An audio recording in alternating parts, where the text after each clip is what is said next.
National Parks, Forests, and Public Lands will now come to order. The subcommittee's meeting today to hear testimony on 10 public lands bills. As everyone can see, I am not Chair Neguse.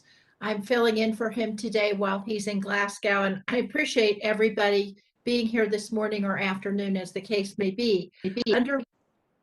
Under Committee Rule 4F, any oral opening statements at hearings are limited to the chair and the ranking member or their designees.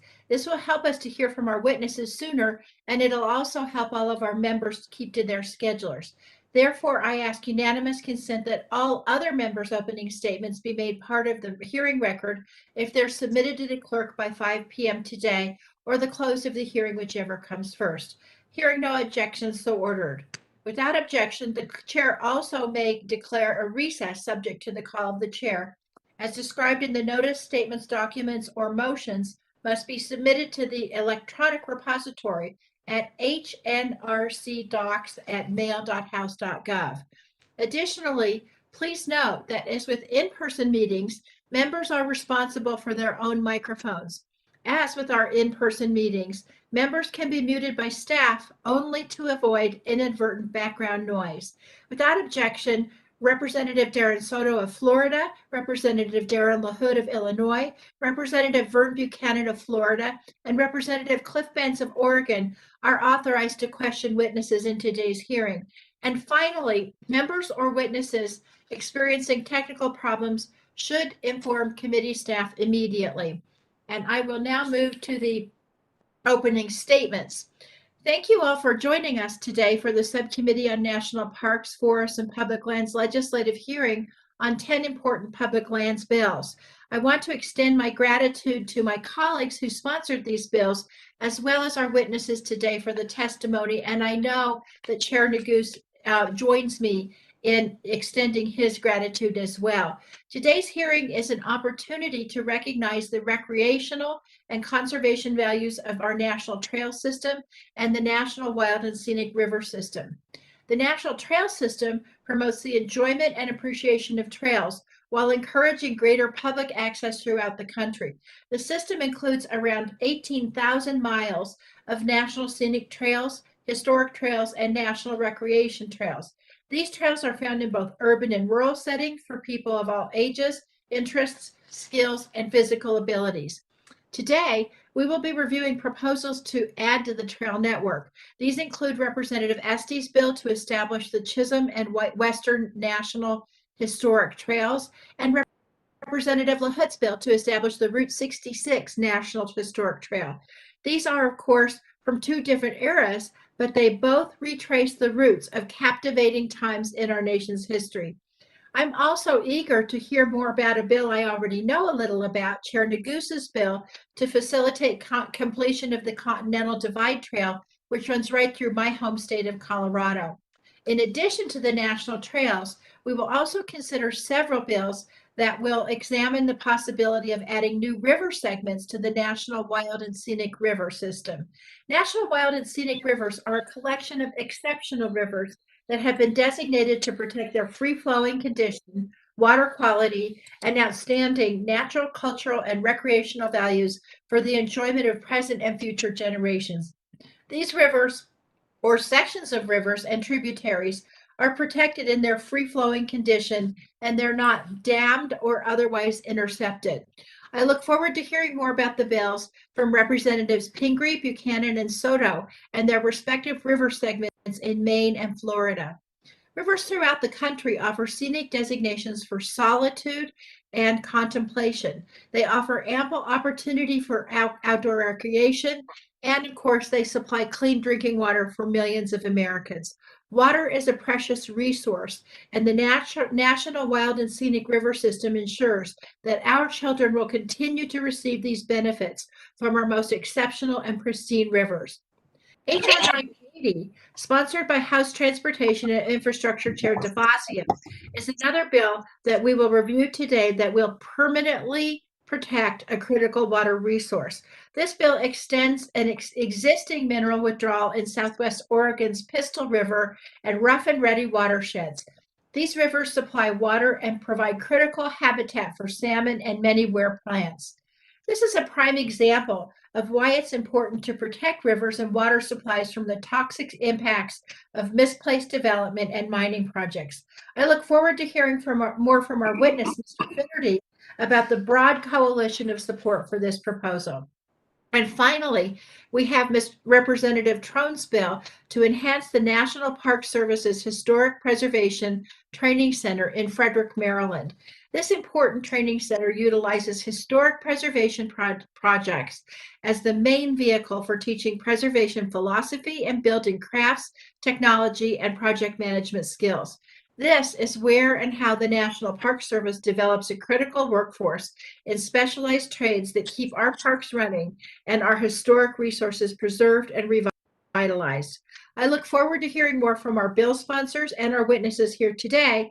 And with that, I'm happy to recognize Ranking Member Fulcher for his opening remarks. Thank you, Madam Chair. Today, the subcommittee meets to discuss 10 federal lands proposals primarily focused on recreation and conservation. Thank you for including 4 proposals from Republicans, 2 that will establish new national historic trails, 1 that will facilitate land exchanges to complete a popular existing recreational trail, and 1 that will establish a wild and scenic river in Florida. The remaining bills are mostly non-controversial, locally supported public lands bills. However, there is a clear outlier in H.R. 980, which is a deeply partisan proposal that seeks to lock up lands in rural Oregon under a permanent mineral withdrawal. This bill has generated significant opposition from local elected officials. We'll hear from one of those officials, County Commissioner Daniel DeYoung from Josephine County. Coming from Idaho, where over 60% of the land is owned by the federal government, I have experienced firsthand how important it is to have collaboration and input for public lands decisions. The management of these lands have real impacts for communities on the ground who live with the consequences. Sadly, this bill is part of a more broad effort that has been pushed by extreme environmental groups that have ignored local voices in their efforts to lock up lands. Rural counties in southwestern Oregon and northern California have consistently lost vital jobs, revenue, and access as responsible timber harvesting has been curtailed. Land has been locked up under the Antiquities Act overreach, and other preservationist designations have been overlaid. These radical policies ignore the plight of local communities in favor of desires of liberal-minded leaders that live far from the affected lands. Fortunately, the remainder of the bills before us today appear to reflect the type of local support and buy-in necessary to achieve lasting public lands agreements. H.R. 2551, the Bonneville Shoreline Trail Advancement Act, sponsored by Representative Curtis, is a good example of a bill that balances the interests from a myriad of concerned stakeholders to reach a compromise we can all work with. The bill facilitates the completion of the locally driven Bonneville Shoreline Trail in Utah by swapping out roughly 326 acres of wilderness.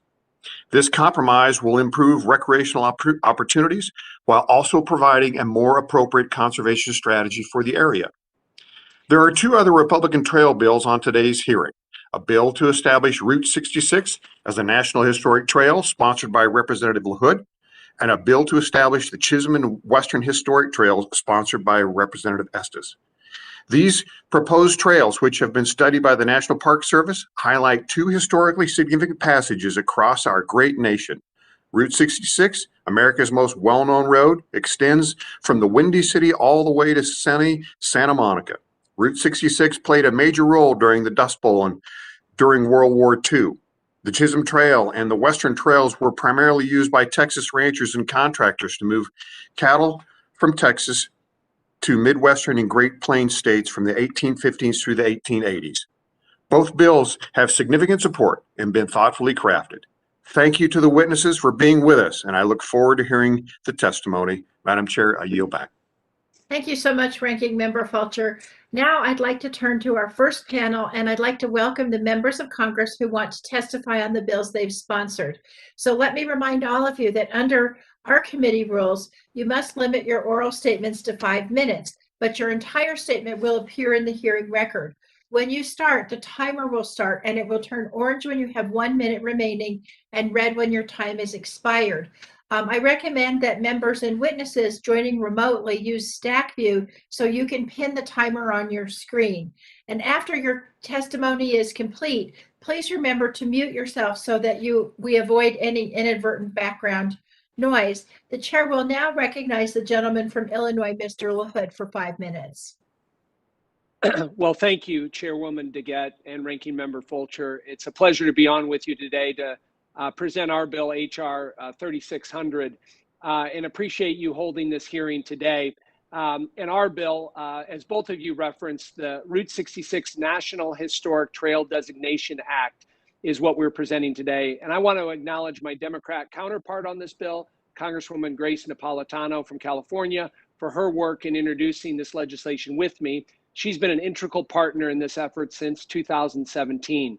Lastly, I want to especially welcome and thank our witness today, Casey Claypool, Executive Director of the Illinois Route 66 Scenic Byway, and she'll be on a little later, I think on our next panel. Casey's organization helps Illinois tourist attractions, small businesses, and local communities take full advantage of the opportunities of Route 66 and what it provides. I look forward to hearing her testimony during the panel a little bit later. I am proud to represent Illinois' 18th Congressional District in Congress. My district comprises 19 counties across central and west central Illinois and is full of rich American history in which travelers on Route 66 pass through every single day. By designating Route 66 as a federal trail, it would expand that economic and historic developmental opportunities across all communities and states on what's known as the Mother Road, which is Route 66, which is really iconic in our history. And this, of course, runs through several states. Starts in Illinois, goes through Missouri, Kansas, Oklahoma, Texas, New Mexico, Arizona, and of course, California. In my district, Route 66 winds through wonderful communities like Lexington, Towanda, Bloomington Normal, Atlanta, Lincoln, Elkhart, Springfield, and also stretches into the northern parts of the state of Illinois near Chicago. After engaging with local community leaders when I first got elected about 6 years ago, I quickly learned that Route 66 vital impact on small and rural communities like those in my district is significant. For example, in Atlanta, Illinois, the renewed emphasis on Route 66 tourism is directly responsible for revitalizing the town's economic base, increasing the sales tax revenues in the community by 43%. Another example is our capital city in Illinois, Springfield, Illinois, where the Springfield Visitor Center welcomed 20,000 travelers from 74 different countries in 2019, citing as their top 2 reasons for visiting Abraham Lincoln and Route 66. These are just 2 examples, but I can say with confidence that the highway's significance is a key driver of both domestic and international tourism, as well as local economic development for the areas and states that many of us in Congress, including several on this committee, represent. The federal government already recognizes the importance of Route 66. The highway currently benefits from the National Park Service Route 66 Corridor Preservation Program. But this program expired in 2019 and is operating with very limited resources currently. My legislation would build off those efforts and ensure the program's goals of preserving Route 66 and that can continue into the future. Additionally, last December, Congress passed the Route 66 Centennial Commission to establish a 100th anniversary commission commemorating the historic significance of Route 66. Among other celebratory activities to coincide with its anniversary, a federal designation would provide the necessary resources to preserve and protect Route 66 for generations to come. Madam Chairwoman, my legislation, HR 3600, is simple and straightforward. It would carry out the conclusion of the 1995 congressionally authorized study called the, quote, Route 66 Special Resource Study, unquote, that determined Route 66 meets the criteria in the National Trails System Act for designation as a National Historic Trail.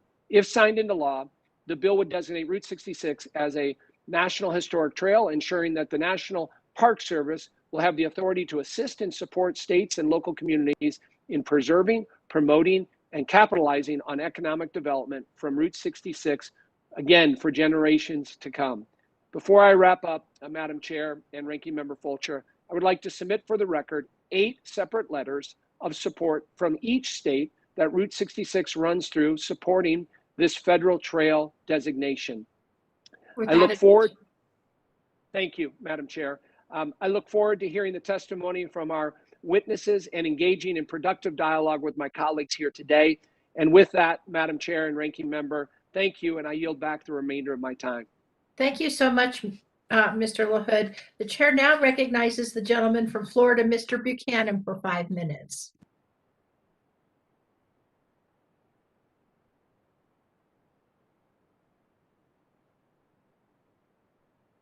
Mr. Buchanan?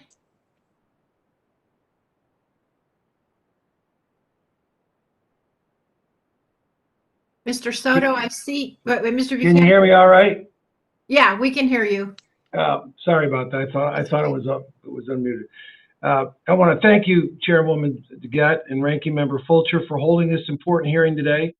I appreciate the opportunity to testify before the subcommittee in support of HR 4358, bipartisan legislation I introduced with my fellow Floridian Representative Soto, designated the Little Manatee River as a scenic route. The Little Manatee River Wild and Scenic River Act adds the Little Manatee River to the National Park Service Wild and Scenic River System. If enacted, my bill would formally designate approximately 51 miles segment of the river beginning at its source in southeastern Hillsborough County and flowing downstream to a point at which the river enters the Tampa Bay as a scenic river. Once formally added to the Wild and Scenic River System, the National Park Service would collaborate with local government officials in Florida to develop a management plan for Little Manatee River. The management plan would include how the existing natural environment would preserve while also allowing for continued public use. The plan is designated to achieve the goal of protecting and enhancing the values that cause it to be designated, and has been the primary goal for the Wild and Scenic River System for over 50 years. Approval and enactment of HR 4358 would protect Little Manatee River for generations to come without the fear of intrusive commercial development. Adding this river to the Wild and Scenic River program ensures the river remains available to a full range of recreational activities for Floridians like canoeing, kayaking, boating, and fishing. Protecting our precious natural resources should always be a top priority. Florida's sun coast is blessed with an abundance of national treasures like Sarasota Bay, Emerald Point Preserve, Myakka River State Park. HR 4358 enjoys strong local support as well. Both the Hillsborough County Commission and the Manatee County Commission have approved the resolution supporting this designation. A particular note, Hillsborough County Commissioner Chairman Stacy White has been a leader in an effort to add Little Manatee River to the Wild and Scenic River program. In closing, protecting and enhancing the water quality of all Southwest Florida has always been one of my highest priorities in Congress. This legislation would help ensure a vital, clean, and healthy environment to my home state of Florida. It's both an important element to our quality of life and a vital part of our economic activity in this part of Florida every year. Thank you for this important opportunity to testify and support a Little Manatee River and Scenic River Act. I would welcome the opportunity to work both with you on moving this legislation through the subcommittee, the full committee, and to the House floor for a bipartisan manner. And with that, I yield back. I thank the gentleman. Chair now is pleased to recognize the gentleman from Florida, Mr. Soto, for 5 minutes. Thank you, Chair DeGette and Ranking Member Fulcher, for your kind words and support in hosting this meeting today. Thanks to my Florida colleague, Representative Vern Buchanan, for co-introducing this legislation with me. I'm also honored to co-introduce his Little Manatee Wild and Scenic River Act, another critical bill to preserve Florida's water supply, habitat, coastal economy, and recreational opportunities for Floridians. The story of the Kissimmee River and its restoration is nothing short of epic. The journey of the water that sustains the fabled Everglades is a divine miracle, starting in the tiny Shingle Creek, the Everglades headwaters. Shingle Creek meanders south to Florida's 9th Congressional District that I have the honor to represent.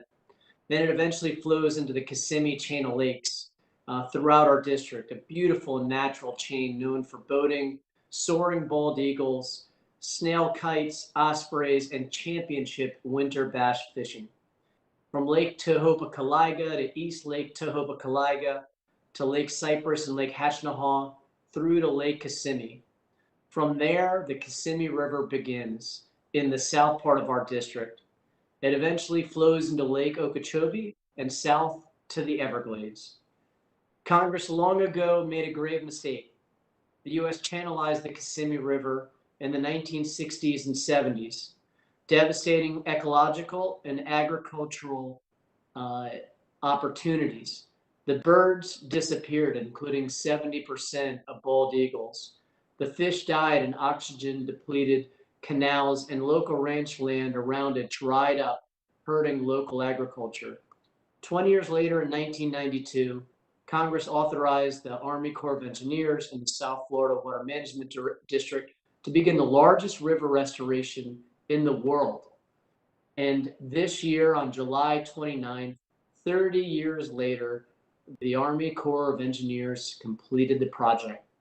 They restored 40 square miles of river, floodplain systems, 20,000 acres of wetlands, and 44 miles of river channel. The total cost, $841 million. Now that we've spent nearly $1 billion and 30 years to restore the Kissimmee River, it's just common sense that we protect it. That's why I filed the bipartisan HR 4404 to now designate the Kissimmee River as a wild and scenic river. The windy river cleans the water headed to the Everglades, provides key fishing, kayaking, and other recreational opportunities for our residents. It's critical habitat for endangered species like the snail kite, as well as our nation's bird, the bald eagle, and provides water supply for local ranchers and residents. And now we have the opportunity to protect it. We have received support from the Florida Department of Environmental Protection. I had the opportunity to kayak with them on the river just a few years ago. I would also like to introduce to the record my home county Osceola Board of County Commissioners letter of support for HR 4404 and a 2017 op-ed from the Orlando Sentinel, both supporting our bill. Without objection. Thank you, and I yield back the remainder of my time. I thank the gentleman, and I want to thank all the sponsoring members of Congress for their valuable testimony today. Now we will transition to our second panel. And as with the first panel, oral statements will be limited to 5 minutes, but the entire statement will be made a part of the hearing record. When you begin, the timer will start, and it'll turn orange when you have 1 minute remaining and red when your time's expired. And remember, after your testimony is complete, please mute yourself to avoid any inadvertent background noise. The chair now recognizes Mr. Tom Medema, Acting Associate Director of Interpretation, Education, and Volunteers at the National Park Service. Chair DeGette, Ranking Member Fulcher, and members of the subcommittee, thank you for the opportunity to present the Department of the Interior's views on 8 of the bills on today's agenda. I would like to submit our full statements for the record and summarize the department's views here. Without objection. HR 268 would add approximately 166 acres of land where Fort Brown once stood to the Palo Alto Battlefield National Historical Park. The land holds the archaeological remains of Fort Brown, including the standing ruins of the Fort Brown earthworks, associated fortifications, and the cultural landscape of the Fort Brown siege of 1846. The department supports the goals of HR 268. However, the department recommends amending this bill to include an authorization for a boundary study and to authorize the secretary to accept the property pending a favorable outcome of that boundary study. HR 1469 would designate 8 segments of the York River as part of the Wild and Scenic River system. The National Park Service recently completed the York River Wild and Scenic River study, finding that these segments are eligible and suitable for designation into the National Wild and Scenic River system as recreational. Legislation follows the model of other recent New England wild and scenic river designations based on a partnership model, emphasizing locally based land management solutions and a limited federal role. The department supports H.R. 1469. H.R. 2512 would designate the Chisholm National Historic Trail and the Western National Historic Trail as two new National Historic Trail units of the National Park System. The MPS conducted a National Historic Trail feasibility study on these two trails, finding that the trail routes and themes were historically and nationally significant and eligible for designation into the National Trail System. Trail administration would be assigned to the Department of Interior, which would administer the two trails jointly as a single administrative unit. The department supports H.R. 2512 and the designation of the trails with technical amendments. H.R. 3600 would establish the Route 66 National Historic Trail to be administered by the National Park Service. The trail would include all alignments of U.S. Highway 66 in existence from 1926 to 1985, along approximately 2,400-mile route from Chicago, Illinois to Santa Monica, California. The bill authorizes land acquisition from willing sellers, but includes language that limits acquisition to no more than an average of 1/4 mile on either side of the trail, consistent with land acquisition provisions in the National Trail System Act. The department supports H.R. 3600 with technical amendments. H.R. 4404 and 1469 would amend the Wild and Scenic Rivers Act to designate the restored segment of the Kissimmee River and approximately 50 miles of the Little Manatee River, respectively, to be administered by the Secretary of the Interior as scenic rivers.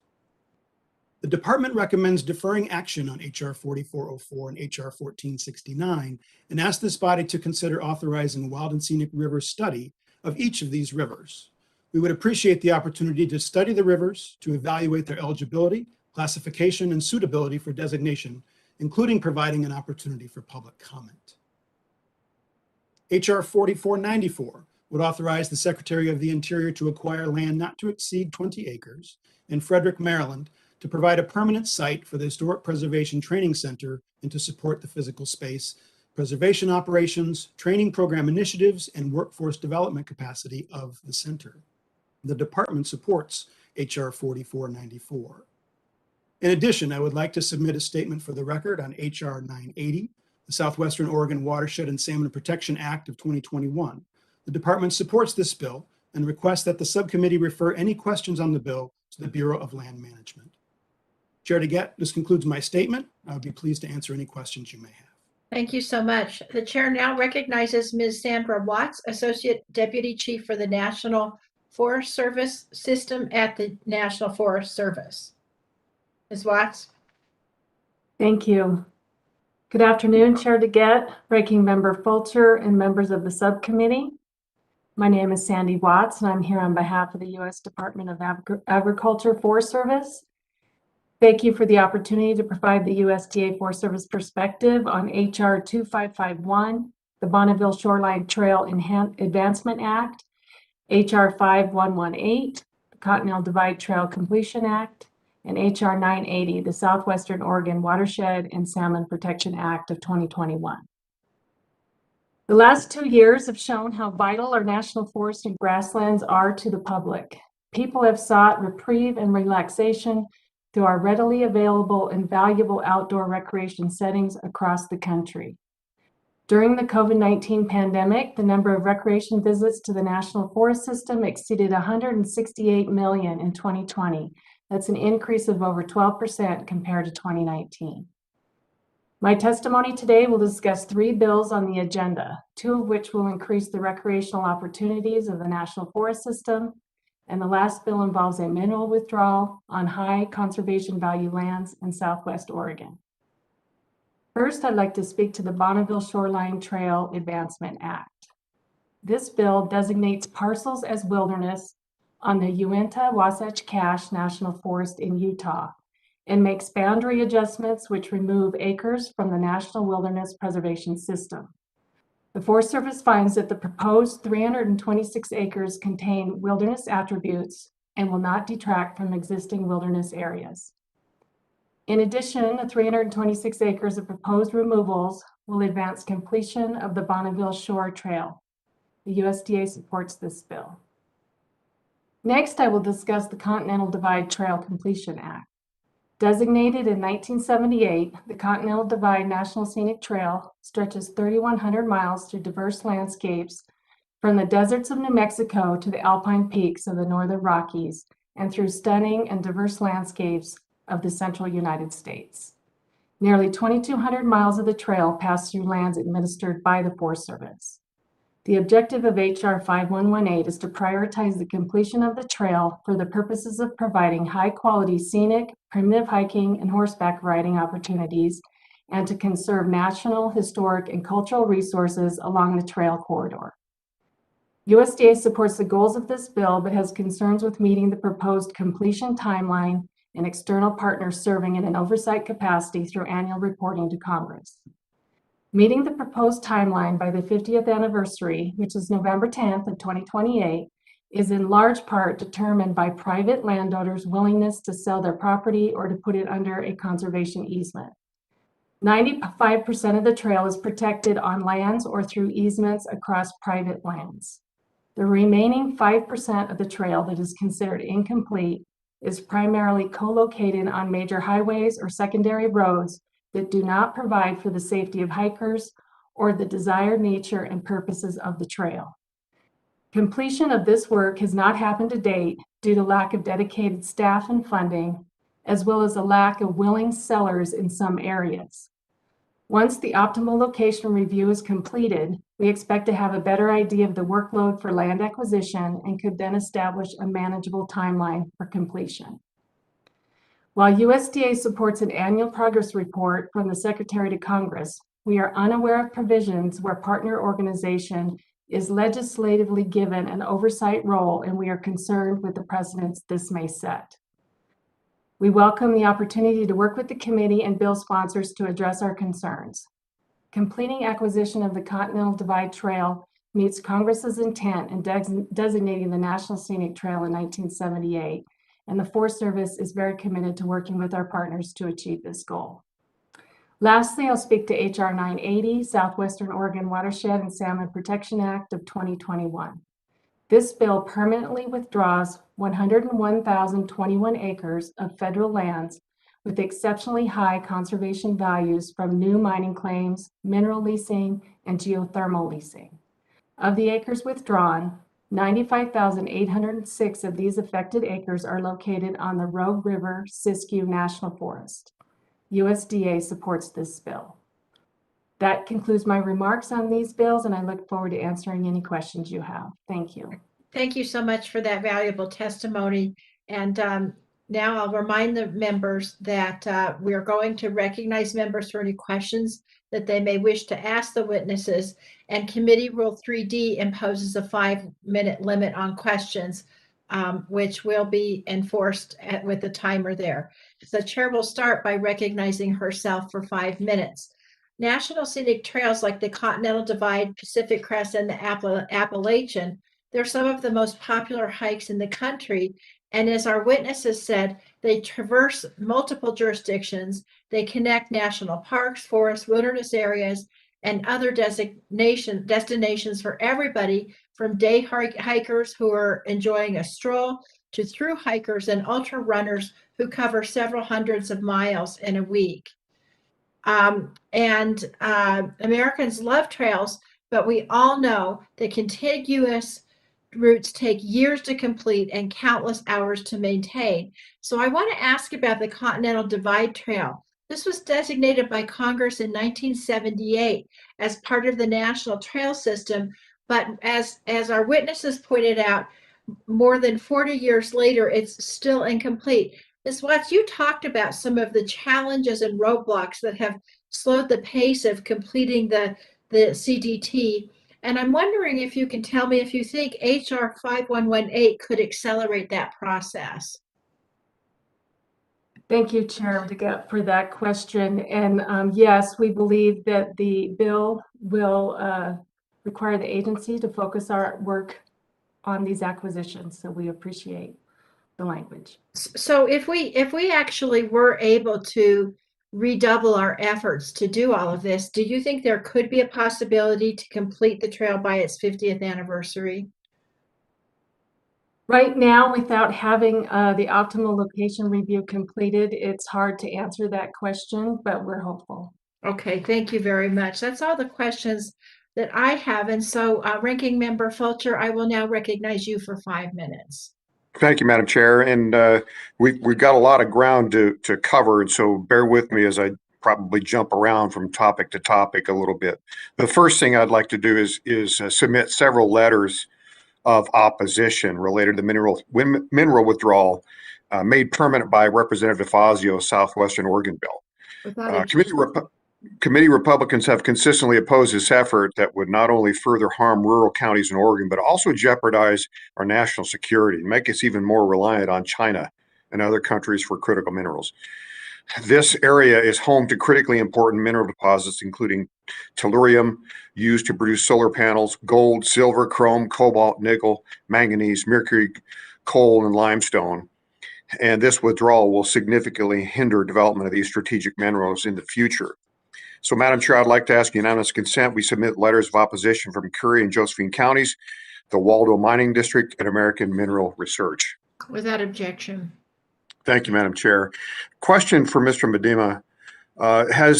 And we're shifting gears again, so once again, bear with me here, but Mr. Medema, has the National Park Service completed a study of the Kissimmee River segments or the Little Manatee segments for inclusion into the wild and scenic river system? Could you answer that, please?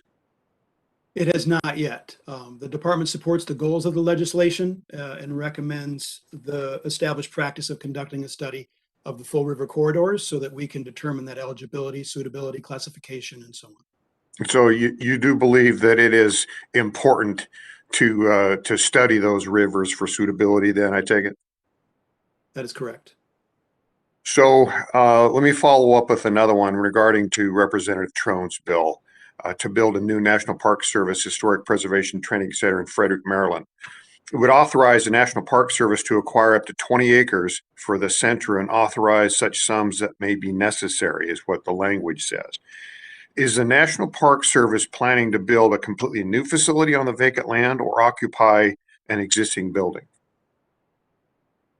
Thank you for the question, Congressman. That will depend on the outcome of studying the options of leasing versus a build. So we don't have the total cost of facility ownership yet. We will follow up with the committee on that. So we do not yet have a recommendation there.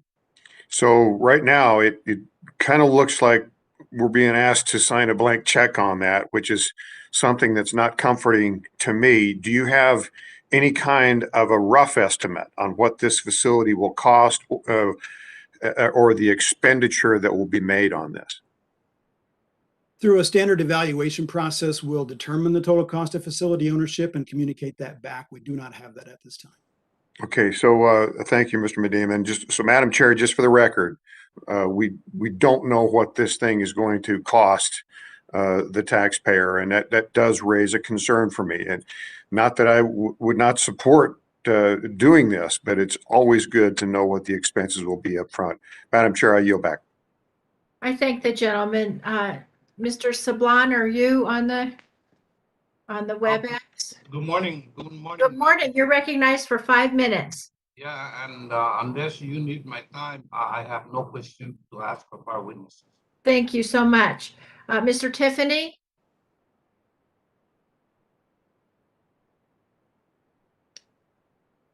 Okay, Mr. Tonko?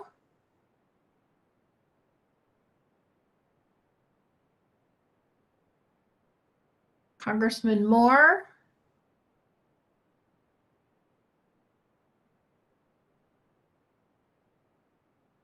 Ms. Tlaib, I see you right there. Thank you, Chairwoman. Thank you so much for this I think thoughtful hearing as we bring forward these important bills. And again, thank you to all the witnesses. You know, Associate Director Ines Medema, I believe, I think it may be obvious to many of you and many of the sponsors and colleagues that are pushing these bills forward, the importance for the National Park Service and other federal agencies to protect and preserve public lands and natural resources. But I think regular resident, I don't think fully understand why this process is important. And so I want give you some time, if you can please describe what do our districts and our residents gain from ensuring that these these spaces and historic landmarks survive for generations to come? Thank you, Congresswoman, for that question. There's so many benefits to our public lands, which I think is certainly why they're so popular. For things we've talked about here, the recreational values that people find close to home and far away, the inspirational values, the educational values of our history and our public lands. And also there's the economic benefit that is just tremendous through our national parks. $41 billion in local economic benefit to communities, to residents, hundreds of thousands of jobs. So not just, I think, for our own inspiration and health, wellness, emotional and physical wellness, but also for the economy of the nation. Our public lands provide a vast platform for all of those things. Yeah, and I would love to work with you, Associate Director, and the Park Service, and how folks in my district can access these incredibly important historic landmarks and, of course, public spaces. And some of these public lands are not as accessible to communities and districts like mine. And one thing of being on this committee, I realize how much we need to invest making sure our school children and folks, and especially in cities like Detroit, have access to. One thing, Associate Director, is also very clear. And again, everyone now in my district knows I'm on Natural Resources Committee. And I explaining to them the threats that our public lands and natural resources are under right now seems to be grabbing their attention. I'm trying to explain the importance of the federal government to continue investing in that. So, explain how do official designations like these from the Department of Interior help guard against those threats? Yeah, thank you, Congresswoman. And as a native of Michigan, I appreciate your perspective and understand your district very well. And one of the things that wild and scenic river designations in particular do for us is protect clean water. I know clean water is critically important in Eastern Michigan and areas that you work for. In addition to the recreational values across the spectrum, people enjoy fishing, they enjoy paddling, they enjoy those recreational elements. But that clean water is a right of every American, as we know. And National Wild and Scenic Rivers help protect the quality of our nation's rivers, like we're talking about here. So that's just a tremendous value to public health that I think is just another benefit of these designations.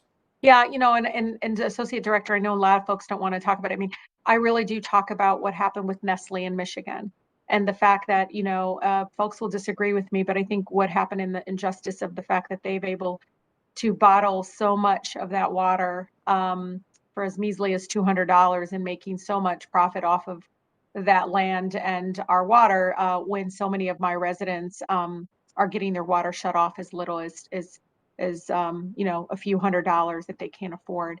But I really do appreciate this. And to all my colleagues, I think this is one area that you will see me very much supporting you all as you move forward. And Chairwoman, I really appreciate you putting these forward, and also including a girl from Southwest Detroit in these discussions. I really do appreciate it. Thank you. Well, I thank the gentlelady, and I will also say that we share a number of the issues that you share in your district, in my district of Denver, making sure we get school children out into these wonderful areas and so on. So I look forward to working with you on all of those issues too. And I think you add an important voice to this committee. Mr. Albernotti, I'm now happy to recognize you. Well, thank you very much, Madam Chair. I have a couple of questions for Associate Director Medema. I'm very happy to see Congressman LaHood's bill on establishing the Route 66 National Historic Trail. Route 66 cuts through a substantial portion of my district. It's a very important part of the cultural heritage of the people that I represent, and so we're really excited to see this moving forward. However, there's probably a little confusion about what a Route 66 trail might look like. And so first question for you is, are we talking about the trail being the existing road, or a trail paralleling the existing road, or what exactly would that look like? Thank you, Congressman, for that question. National Historic Trails identify and protect travel routes, national historic significance. And whether it's the Lewis and Clark Trail or the Trail of Tears or the Route 66 National Historic Trail as proposed, They protect the routes. And so they don't establish a new path of any kind. They protect those historic routes, interpret those historic routes, and create tourism opportunities along those routes, utilizing existing roads and infrastructure and partnerships to do so. Right. So do you anticipate a substantial amount of land acquisition as part of this designation? We do not. No, this is really about locally based partnerships and management with partners along the route. Okay, great. And lastly, I know that the National Park Service administered a Route 66 corridor preservation program from 1999 to 2019. Can you talk about some of the successes of that program and tell us whether or not you feel that program laid the groundwork for this trail designation? Thank you very much for that question. Yes, I certainly believe that it did. Those partnerships all along the length of the route, which we've heard quite a bit today, have laid the groundwork for the proposal I think that we see in front of us. I think it's not lost on me that the 100th anniversary of Route 66 coincides with the 250th anniversary of the Declaration of Independence and the forming of the United States of America in 2026. That's going to be quite a year. And I think that, again, those historic partnerships are going to be leaned on as we move forward in how the trail is managed, and we will leverage those partnerships continually should this trail be adopted. Right. Well, thank you very much. I'm very excited to see this designation moving forward. I know my constituents are as well. Thank you, Madam Chair. I yield back. Thank you so much. Mr. Soto, you're now recognized for 5 minutes. Thank you, Madam Chair. We've been restoring the Kissimmee River for 30 years. Numerous state and federal hearings have been held on its restoration and protection with plenty of opportunity for public comment. I know because I was in the state Senate when we held hearings many years ago on this. And then this committee in 2018 held a hearing and gave the opportunity for the public to submit comments on the designation of a wild and scenic river. We received input and support from the Florida Department of Environmental Protection, unanimous bipartisan support from our local county commissions and our region, including our regional paper. And then the bill passed in 2018, over 3 years ago. So here we are again, 3 years later, with input and support from FDEP, unanimous bipartisan support from our local county commissions, as well as our regional paper. In short, there's been a lot of public comment on the Kissimmee River Wild and Scenic River designation that enjoys broad bipartisan support in the region. 30 years in the making. Director Medema, you have mentioned in your testimony, under the Wild and Scenic Rivers Act, the Secretary would be required to complete a comprehensive river management plan within 3 years of designation. If HR 4404 is amended to authorize a study, the comprehensive river management plan may be prepared concurrently during the 5A study period. So essentially, if we amend this to allow a concurrent study, would that then satisfy the Interior's reticence? Thank you, Congressman, for that question. Yes, as I said, the department supports the goals of the legislation, would like to follow the established practice of conducting those studies to ensure, the suitability classification and so on. And so conducting those things concurrently, as has been done in other wild and scenic river studies, is certainly possible and would be supported. And why wasn't any hearings held before this time with 30 years of restorations happening? I know you weren't there that whole period, but can you give us some insight on the 30-year delay on Interior engaging in this already? I would have to defer to members on requesting hearings, and I'm unclear on the history of the department's participation in those, but appreciate your question. Sure. So we want to work with you, and I certainly am fine with having a concurrent study. As you can appreciate, our community has waited a long time for this and spent nearly $1 billion restoring it. So it's very important that we get things moving, but we are always reasonable and want to work in conjunction with our partners in the Department of Interior. Thank you, Director Medema, and I yield back. I thank the gentleman. Mr. Benz? Well, thank you so much, Madam Chair and Ranking Member Fulcher, for this opportunity to participate in your most interesting hearing today. I want to thank the administration, that is the National Park Service and the Forest Service, for being here.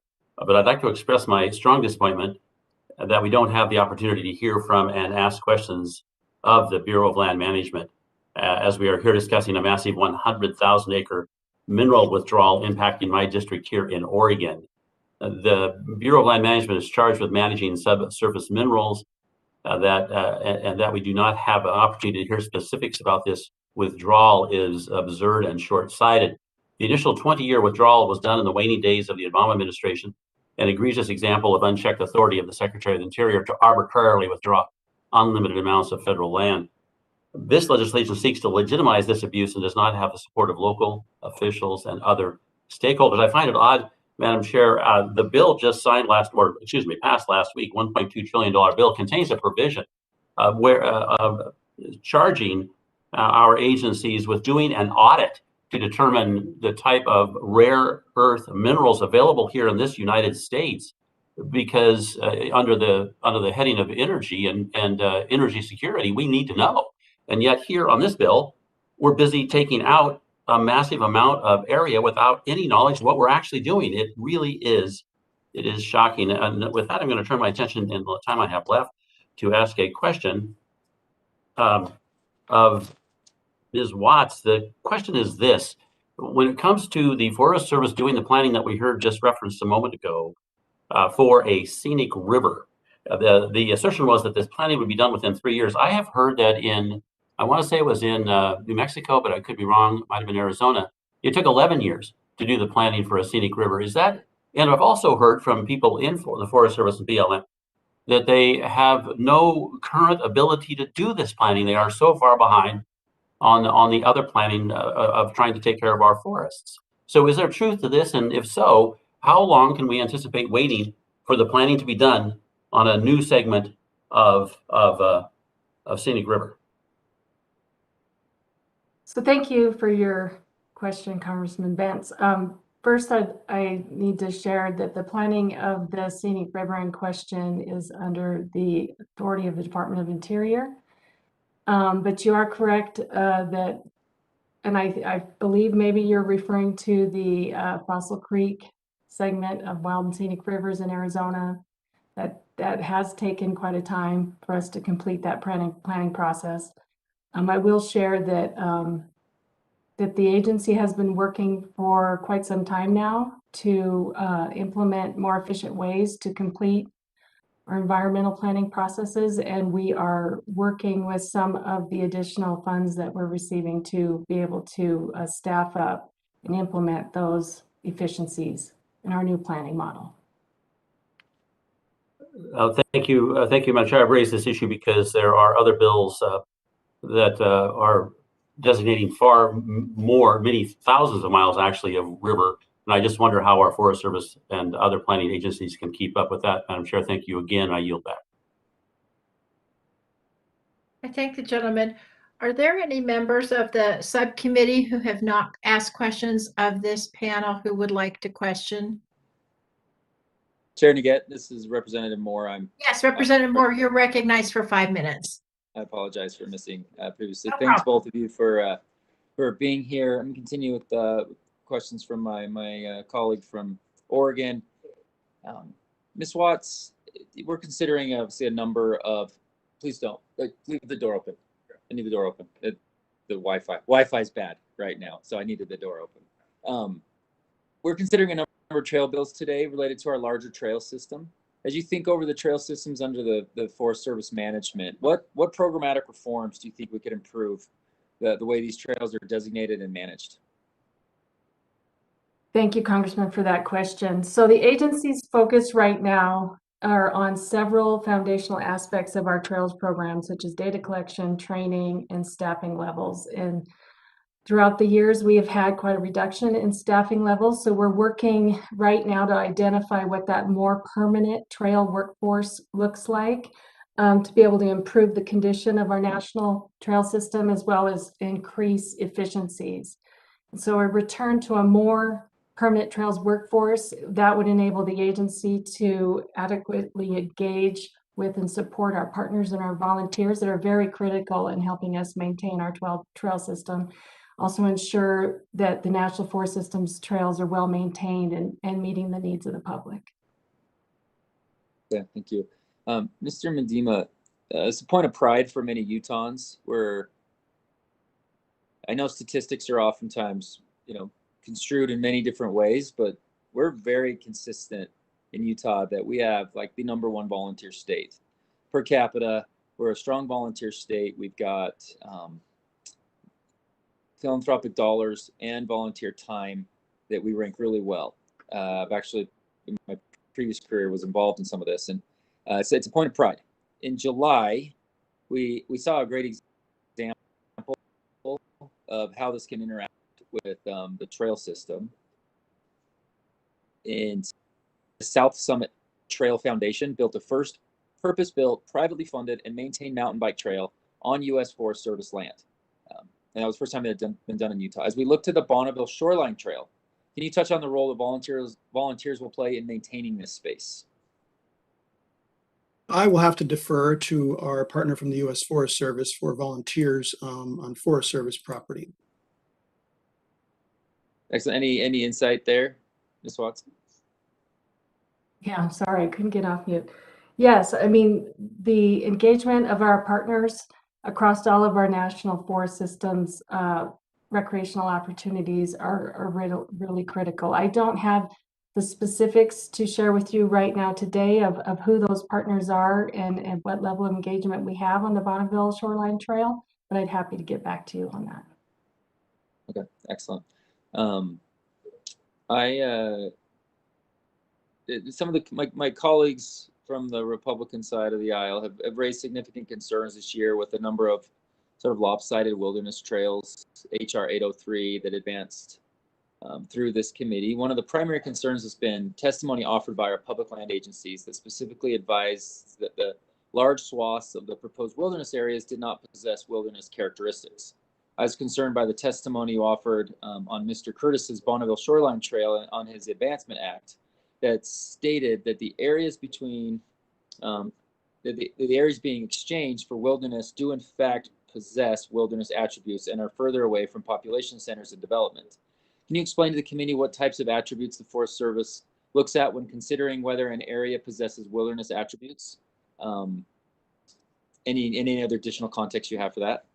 Sure. So the parcel of land that we're adding to the National Wilderness Preservation System is currently butts up against wilderness on 3 sides of that parcel, which actually has the same characteristics as the existing wilderness that it will be added to.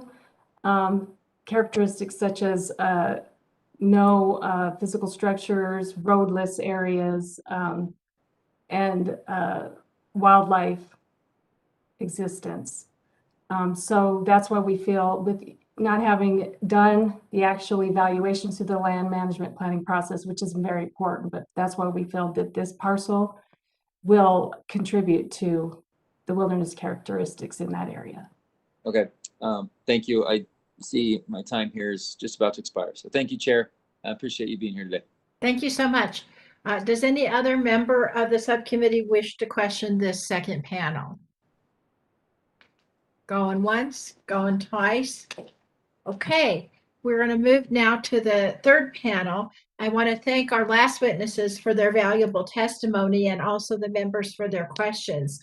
As with the first 2 panels, oral statements by this next panel are going to be limited to 5 minutes, but the entire statement will be made a part of the hearing record. And when you begin, the timer will start and it will turn orange when you have 1 minute remaining and red when your time is expired. After the testimony is complete, please remember to mute yourself to avoid any inadvertent background noise. And we're also going to have the entire panel testify before questions are asked. Before introducing the witnesses, I will also remind non-administration witnesses that they're encouraged to participate in the Witness Diversity Survey created by the Congressional Office of Diversity and Inclusion, and witnesses may refer to their hearing invitation materials for more information on this. The chair is now pleased to recognize Mr. Dean Finnerty, who's the Northwest Director of Angler Conservation Program for Trout Unlimited. Good afternoon, Chair Duquette and Ranking Member Fulcher and members of the subcommittee. Thank you for having me here today. My name is Dean Finnerty, and I'm joining you from my home on the banks of the Umpqua River here in Southwest Oregon. I'm honored to come before this subcommittee to share my support for the Southwestern Oregon Watershed and Salmon Protection Act of 2021. I'm currently employed as the Northwest Regional Director for Trout Unlimited's Angler Conservation Program. Previously, I served in law enforcement for 26 years and operated a fishing and hunting guide business here in Southwest Oregon and employed two of my 5 sons, as well as other licensed guides. My job is largely focused on protecting salmon and steelhead habitat across 5 western states. These fish are the iconic sport fish of the Pacific Northwest and the foundation of commercial and sport fishing industries that have supported rural and coastal communities in this region for generations. For example, fishing generated more than $25 million in economic activity here in Oregon's South Coast. Over my 8 years with TU, we've made some progress in the effort to better protect our few remaining salmon and steelhead strongholds. But I'm sorry to say that wild trout, salmon, and steelhead stocks are in precipitous decline in almost all of the western watersheds to which they are native. We are in a desperate race against the warming climate and other pressures. We simply must do more to safeguard our last best salmon and steelhead strongholds. That's why this bill is so important and timely. Senators Wyden and Merkley and Representatives DeFazio, Blumenauer, and Huffman first introduced this bill in February of 2015. The impetus for this legislation was a proposed strip mine in the headwaters of several of our most famous salmon and steelhead rivers in North America. Despite the fact that a BLM analysis concluded that mineral potential in this area was low, owing to low-grade ore and small dispersed deposits, mining interests continued to explore their options for extraction at a scale that would be profitable. The impacts of strip mining on the public lands and wild rivers of Southwest Oregon and Northwest California would be profound and could never be remediated. The bill would permanently withdraw the headwaters that provide critical habitat and clean water for salmon and steelhead. The importance of this region as a salmon and steelhead stronghold is widely known. That was a major factor in the Department of Interior's proposal in 2015 to withdraw these public lands from mineral extraction, subject to valid existing rights. After full NEPA analysis and overwhelming public support, there were more than 45,000 public comments received by the Forest Service and BLM on this proposal, and 99% were in support. The Assistant Secretary for Lands and Minerals eventually authorized a 20-year withdrawal, commonly known as the Southwestern Oregon Mineral Withdrawal, which took effect on December 30th of 2016. Bipartisan support for this 20-year withdrawal includes endorsements from cities, counties, and water districts, tribes, businesses, state agencies, and elected officials in both Oregon and California, plus local, regional, and national conservation and sportsman groups. The 20-year withdrawal is a temporary safeguard put in place to protect the area while Congress worked to pass permanent protection. It is time for Congress to take the next step to provide permanent protection for these irreplaceable resources and to bolster local economies and communities dependent on fishing and water-based outdoor recreation. Let me be clear on this point. While we are not categorically opposed to mining, including on public lands, we feel strongly that mining is not appropriate in all locations and is simply incompatible with other priorities, including conservation of wild salmon and steelhead and protection of key sources of drinking water for downstream communities. Additionally, this bill only affects mining and would not restrict any other uses or management activities such as timber harvest, wildfire management, hazardous fuels reduction, hunting, fishing, or motorized use.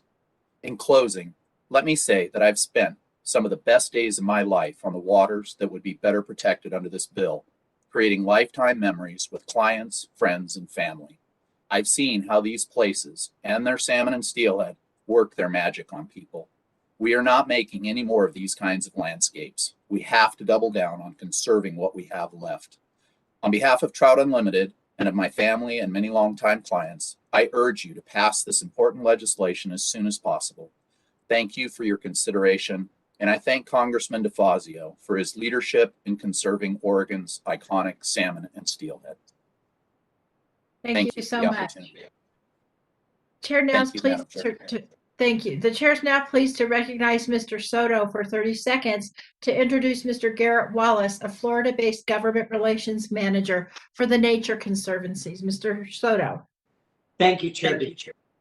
I'm pleased to have our dear friend Garrett Wallace here, government relations manager for the Nature Conservancy here in Florida, working on government affairs on both the state and federal level in a bipartisan way to support healthy freshwater oceans and lands.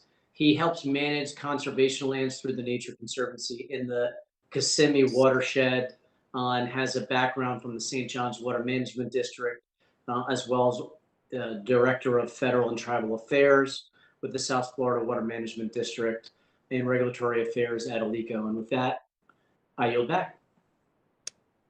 Thank you. Mr. Wallace, you're recognized for 5 minutes. Chair DeGette, Ranking Member Fulcher, and members of the subcommittee, thank you for this opportunity to speak to you today about H.R. 4404, to amend the Wild and Scenic Rivers Act to designate segments of the Kissimmee River in the state of Florida as a component of the Wild and Scenic River System. I'm Garrett Wallace, the Government Relations Manager for the Nature Conservancy in Florida, and as Congressman Soto pointed out previously, I was the Director of Federal Affairs for the South Florida Water Management District, in overseeing federal interactions regarding ecosystem restoration, including America's Everglades and the Kissimmee River. The Nature Conservancy itself is an international nonprofit conservation organization working around the world to protect ecologically important lands and water for people and nature. Our mission is to conserve the lands and waters on which all people depend. The Kissimmee River once meandered for 103 miles through central Florida. Its floodplain, reaching up to 3 miles wide, was inundated for long periods by heavy seasonal rain. Native wetland plants, wading birds, and fish thrived there, but prolonged flooding in 1947 prompted a public outcry for federal assistance to reduce flood damage to property, and in 1948, the United States Congress authorized the Army Corps of Engineers to construct the Central and South Florida project, which led to engineering changes to deepen, straighten, and widen the waterway. In the 1960s, the Kissimmee River was channelized by cutting and dredging a 30 feet deep straightaway known as the C-38 Canal. And before channelization was complete, biologists suspected the project would have devastating ecological consequences, including the project delivered on the promise of flood protection. It also destroyed much of the floodplain-dependent ecosystem that nurtured threatened and endangered species, as well as hundreds of other native fish and wetland-dependent animals. More than 90% of the waterfowl that once graced the wetlands disappeared, and the number of bald eagle nesting territories decreased by 70%. After the waterway was transformed into a straight, deep canal, it became oxygen depleted, and the fish community it supported changed dramatically. After extensive planning, construction for Kissimmee River restoration began in 1999 with the backfilling of 8 miles of that C-38 canal, and 3 construction phases are now complete, and continuous water flow has been reestablished to miles of the meandering Kissimmee River. Seasonal rains and flows now inundate the floodplain in the restored area. The Kissimmee River Restoration Project has returned flow to 44 miles of the historic river channel and restored about 40 square miles of the river floodplain system. The restoration partnership, a partnership of 50-50 between the South Florida Water Management District and the Army Corps of Engineers, was completed earlier this year. One of the many reasons the Nature Conservancy is engaged in this discussion is that we own the 11,500 acre Disney Wilderness Preserve in the Kissimmee River watershed in Osceola County, Florida. Home to more than 1,000 species of plants and animals, the Nature Conservancy's Disney Wilderness Preserve is an essential part of the Everglades ecosystem and contains 3,500 acres of restored wetlands that act as nature's sponges in the landscape, capturing rain, filtering out nutrients, and replenishing our groundwater. The core of the Disney Wilderness Preserve is comprised of what was once 8,500 acre cattle ranch at the head of the greater Everglades ecosystem, which in the early 1990s was slated to become an extensive residential and commercial development. And that would have spelled the end of the property's degraded but restorable wetlands, and as well as the destruction of significant habitat for endangered birds and wildlife. Through our ongoing partnership with the Walt Disney Company, we continue to preserve and protect this land for the enjoyment of future generations and contribute to the ecosystem restoration of the greater Kissimmee watershed. As we celebrate the recent completion of the Kissimmee River restoration by the state of Florida and the United States Army Corps of Engineers, including the fully restored Kissimmee River in the National Wild and Scenic River Program, is the well-deserved cap to a decades-long restoration project to preserve the restored river. As a nearby landowner, as a conservation organization, the Nature Conservancy supports H.R. 4404 and thanks Congressman Soto for the bill's introduction. I'm happy to answer any questions, and thank you. Thank you so much. The chair is now pleased to introduce Mr. Benz for 30 seconds to introduce the Honorable Daniel DeYoung, Chair of the Josephine County Board of County Commissioners. Mr. Benz. Thank you, Madam Chair. It's my privilege to introduce Daniel DeYoung, County Commissioner for Josephine County, Oregon, a native of Grants Pass, also situate in Josephine County. He served in the U.S. Navy from 1968 to 1972. In 1981, he started his own business, All Seasons Heating and Air Conditioning. He was elected to the Grants Pass City Council in 2009 and served there for 6 years, including 2 as council president. In 2016, he was elected to serve as a Josephine County Commissioner, where he has worked diligently to protect the county's people, land, and economy. Welcome, Commissioner DeYoung. And with that, Madam Chair, I yield back. I thank the gentleman. Mr. DeYoung, you're now recognized for 5 minutes. Thank you, Madam Chair, and members of the committee for the opportunity to testify today. My name is Daniel DeYoung, and I'm the chairman of the Josephine County Board of Commissioners. Josephine County is located in Southwest Oregon on the Northern California border.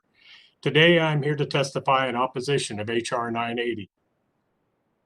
Southwestern Oregon Watershed Salmon Protection Act and any other legislation that would limit the accessibility to the natural resources located within Josephine County. The federal government manages approximately 73% of Josephine County through either the U.S. Forest Service, BLM, or the U.S. Park Service. The continued inability to utilize the natural resources located on those lands for the benefit of our citizens is detrimental to our county. Josephine County has always been a natural resource county. Going back to the early days of the mid-1800s and the first discovery of gold at Sailor's Diggings, natural resources have been a source of industry for Josephine County since before Oregon was declared a state.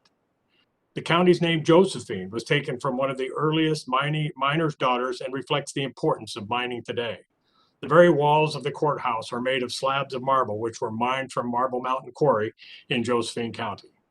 As noted in a letter we sent to this committee 2 months ago, we have a small private local company here in Josephine County involved in extensive modern critical mineral research. Before we were a timber economy, we were a mineral development economy. No modern mineral assessments have been done in recent decades, and in this area, and especially not on the hundreds of thousands of acres you are trying to take away from us without our local input. This company has been credited with discovering some high levels of the rare critical mineral tellurium here in Josephine County.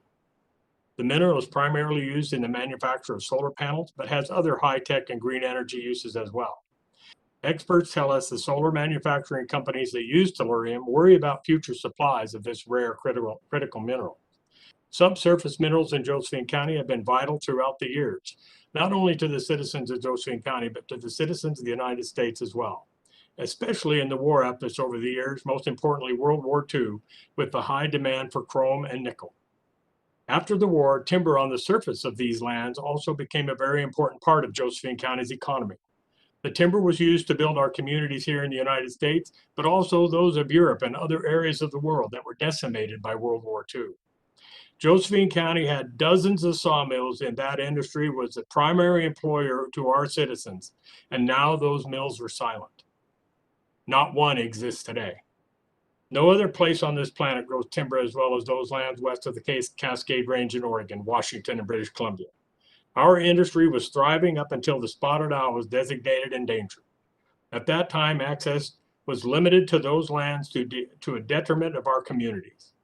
Because of the lack of management of these lands, wildfire has been the new threat to our county. I know most of you have watched it on TV. Our citizens live it.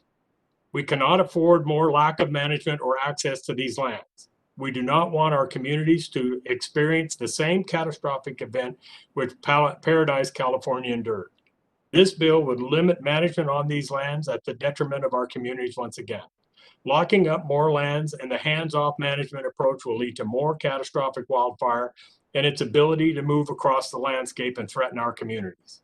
In recent years, the commissioners proposed several ballot questions concerning the management of these lands. The results of these questions are submitted for the record. In 2021, Senator Wyden of Oregon has been trying to tell you that all of Oregon is in favor of these proposals. Nothing could be further from the truth. In an editorial from the Capitol Press on August 5th, 2021, Oregon Representative Bentz was quoted as having surveyed the county commissioners in his district, 53 of the 63 county commissioners opposed the River Democracies Act.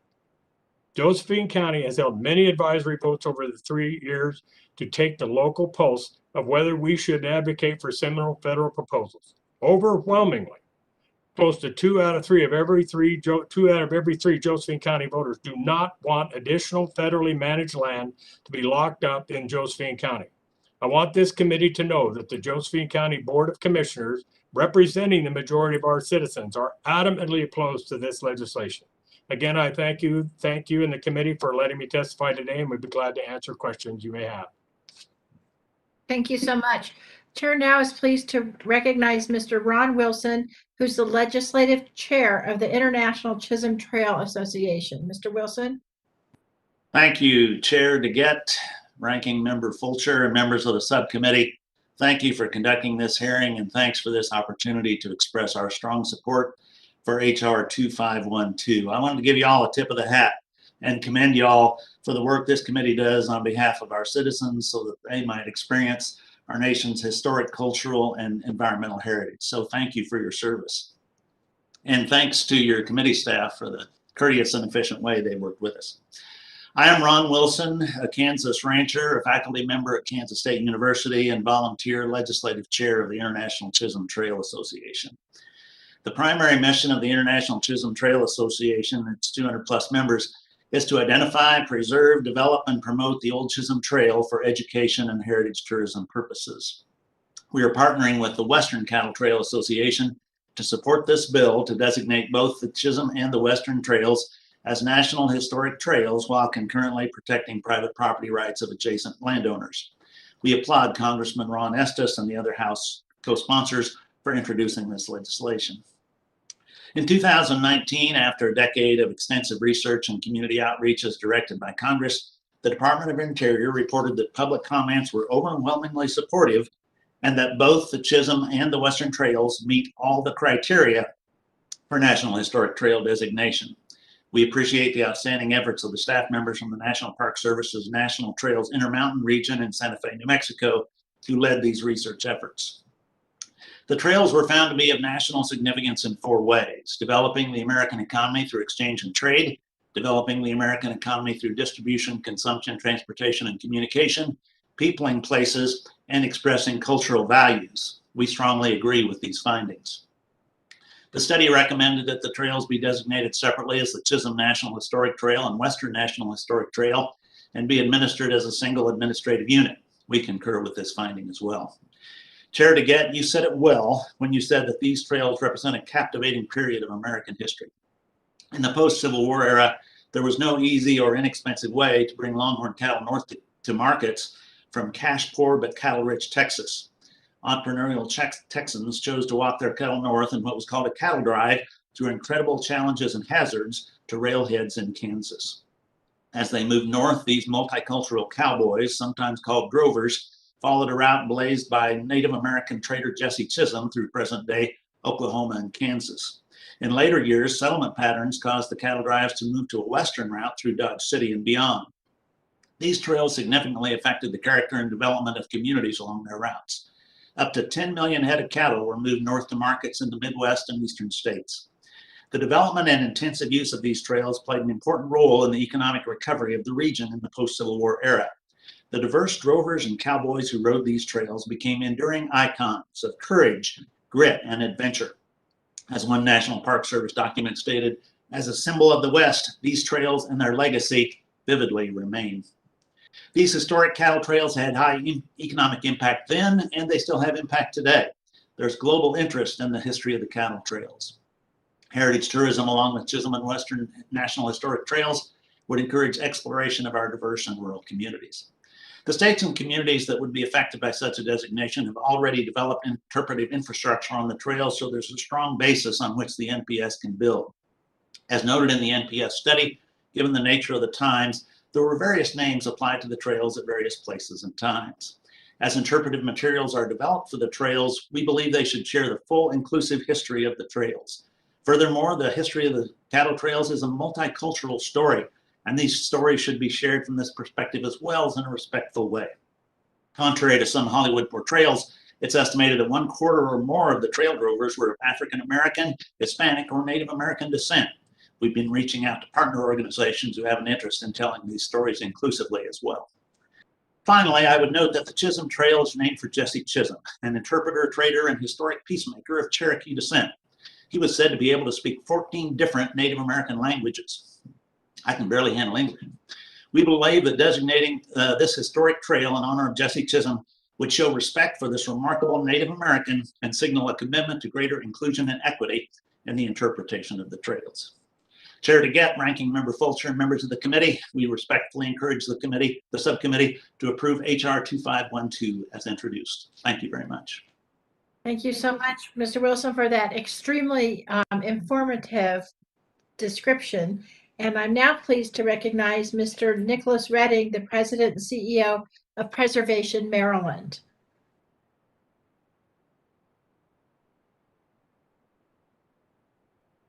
You're going to need to unmute.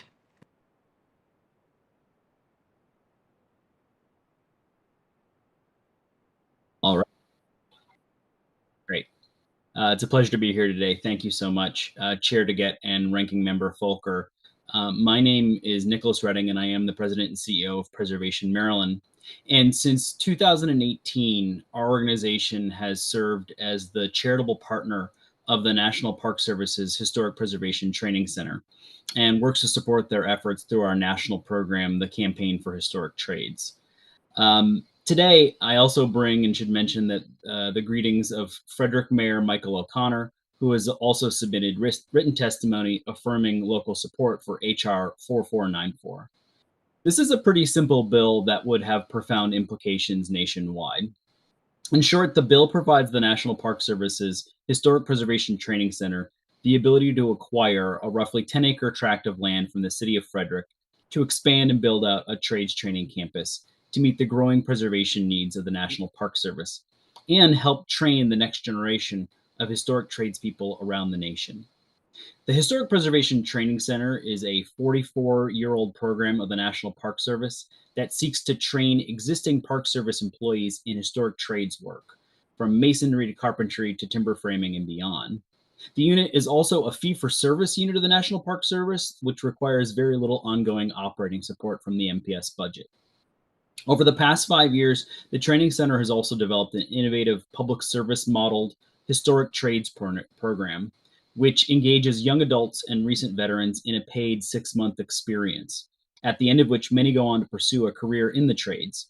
And notably, since that program's establishment, nearly 80% of trainees have secured full-time employment in some trades or public sector career. Additionally, this center supports the maintenance and rehabilitation goals of the Great American Outdoors Act and provides a cost-effective method of meeting the vast challenges of that endeavor by training existing Park Service staff in repair methods and appropriate maintenance. They're simply doing the work to prevent the next major backlog. Given this growth, the center has completely outgrown its existing small warehouse in downtown Frederick. This bill would provide the center with land acquisition authority and the appropriation necessary to acquire the land, which will ultimately be surrounded by a new city park. And to Ranking Member Fulcher's excellent question earlier in the hearing, initially existing buildings would be utilized on site, and existing NPS funds likely would be utilized while pursuing a cost-effective build-out over a long period of time. Still, we believe that this represents a significant cost savings over the existing operation especially when you factor in the impact of the center on delivering on the Great American Outdoors Act projects. Without trained hands to restore our nation's unparalleled heritage, many historic resources could and will be lost. The training center serves a critical but often overlooked role in making that work possible, and this legislation will secure their future, and by extension, the future of our nation's past. Though the center is based in Maryland, this legislation will have impacts in every state in the Union, from the brackish waters of the Chesapeake to the Rocky Mountains and beyond. Therefore, I ask for a favorable report and quick action in support of H.R. 4494, instead and ready to address any and all questions you may have. And I thank the committee for its time. Thank you so much, Mr. Redding. And the chair is now pleased to recognize Ms. Sarah Bennett, who's the Executive Director of Trails Utah. Ms. Bennett. Thank you, Madam Chairwoman and Ranking Member Fulker. Thank you for the opportunity to present the case for H.R. 2551, the Bonneville Shoreline Trail Advancement Act. This legislation arose out of the need to secure recreational access to public lands and better manage those lands immediately adjacent to the urban Wasatch Front. The bill has broad support among a variety of recreational groups, businesses, and local government entities who are working to provide more trail-based recreation for our rapidly growing population. The International Mountain Biking Association, the Bonneville Shoreline Trail Committee, and Trails Utah have championed this bill and are supported by the National Interscholastic Cycling Association, the Outdoors Alliance, and the Trust for Public Lands. The Bonneville Shoreline Trail Advancement Act would exchange 326 acres at the perimeter of 4 different wilderness areas managed within the Uinta-Wasatch Cache National Forest for 326 of totally intact alpine forest in the heart of the central Wasatch. This is a 1-to-1 exchange with no net loss of wilderness. These slight retractions will occur in places where wilderness area boundaries extend down to private property and residential areas and along busy roadways. Adjusting wilderness boundaries in these areas will allow for trail connectivity and more consistent and effective management of the Bonneville Shoreline Trail for recreation that includes mountain biking. It also creates a buffer of open space that can be managed consistently and effectively for other concerns such as wildland fire mitigation. The popularity of outdoor recreation that depend on trails is at an all-time high today. This trend has accelerated during the pandemic as people are looking to get out and recreate in nature closer to home. Trails near our urban areas enable people with a variety of abilities and backgrounds to access trails and wild spaces, fosters a sense of stewardship, and provides an outstanding educational opportunity to a broad spectrum of the population. The Bonneville Shoreline Trail currently allows for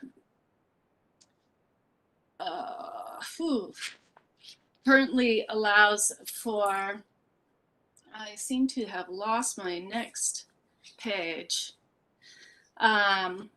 We've all been there before, Sarah. Speak from the all heart. right. I got it. Here I am. Currently allows for alternative transportation, is used by adaptive athletes, and affords thousands of kids participating in the Utah High School Mountain Bike League a safe and convenient place to practice their sport close to home. The Bonneville Shoreline Trail is northern Utah's most important regional trail and hosts thousands of hikers, cyclists, runners, and dog walkers every day. Planners envision the trail eventually stretching hundreds of miles south from the Utah-Idaho border and circling valleys at the approximate shoreline elevation of the ancient Lake Bonneville.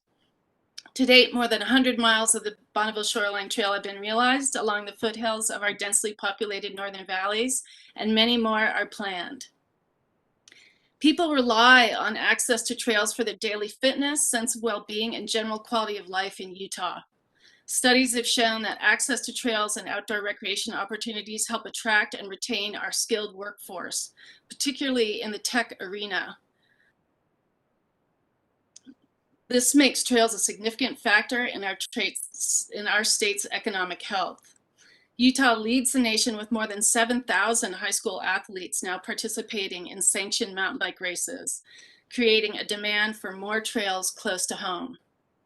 Unfortunately, existing and proposed trail alignments within wilderness areas immediately adjacent to our communities do not allow for mountain bikes, cannot be built or maintained using mechanized equipment, and are off limits to competitive events of any kind.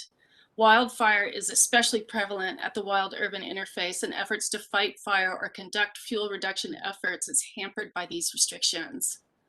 The Bonneville Shoreline Trail Advancement Act is good for the people of northern Utah and can help secure outstanding trail experience along the foothills where people live and work, reducing car trips and impacts to our air quality, sensitive watersheds, and canyons.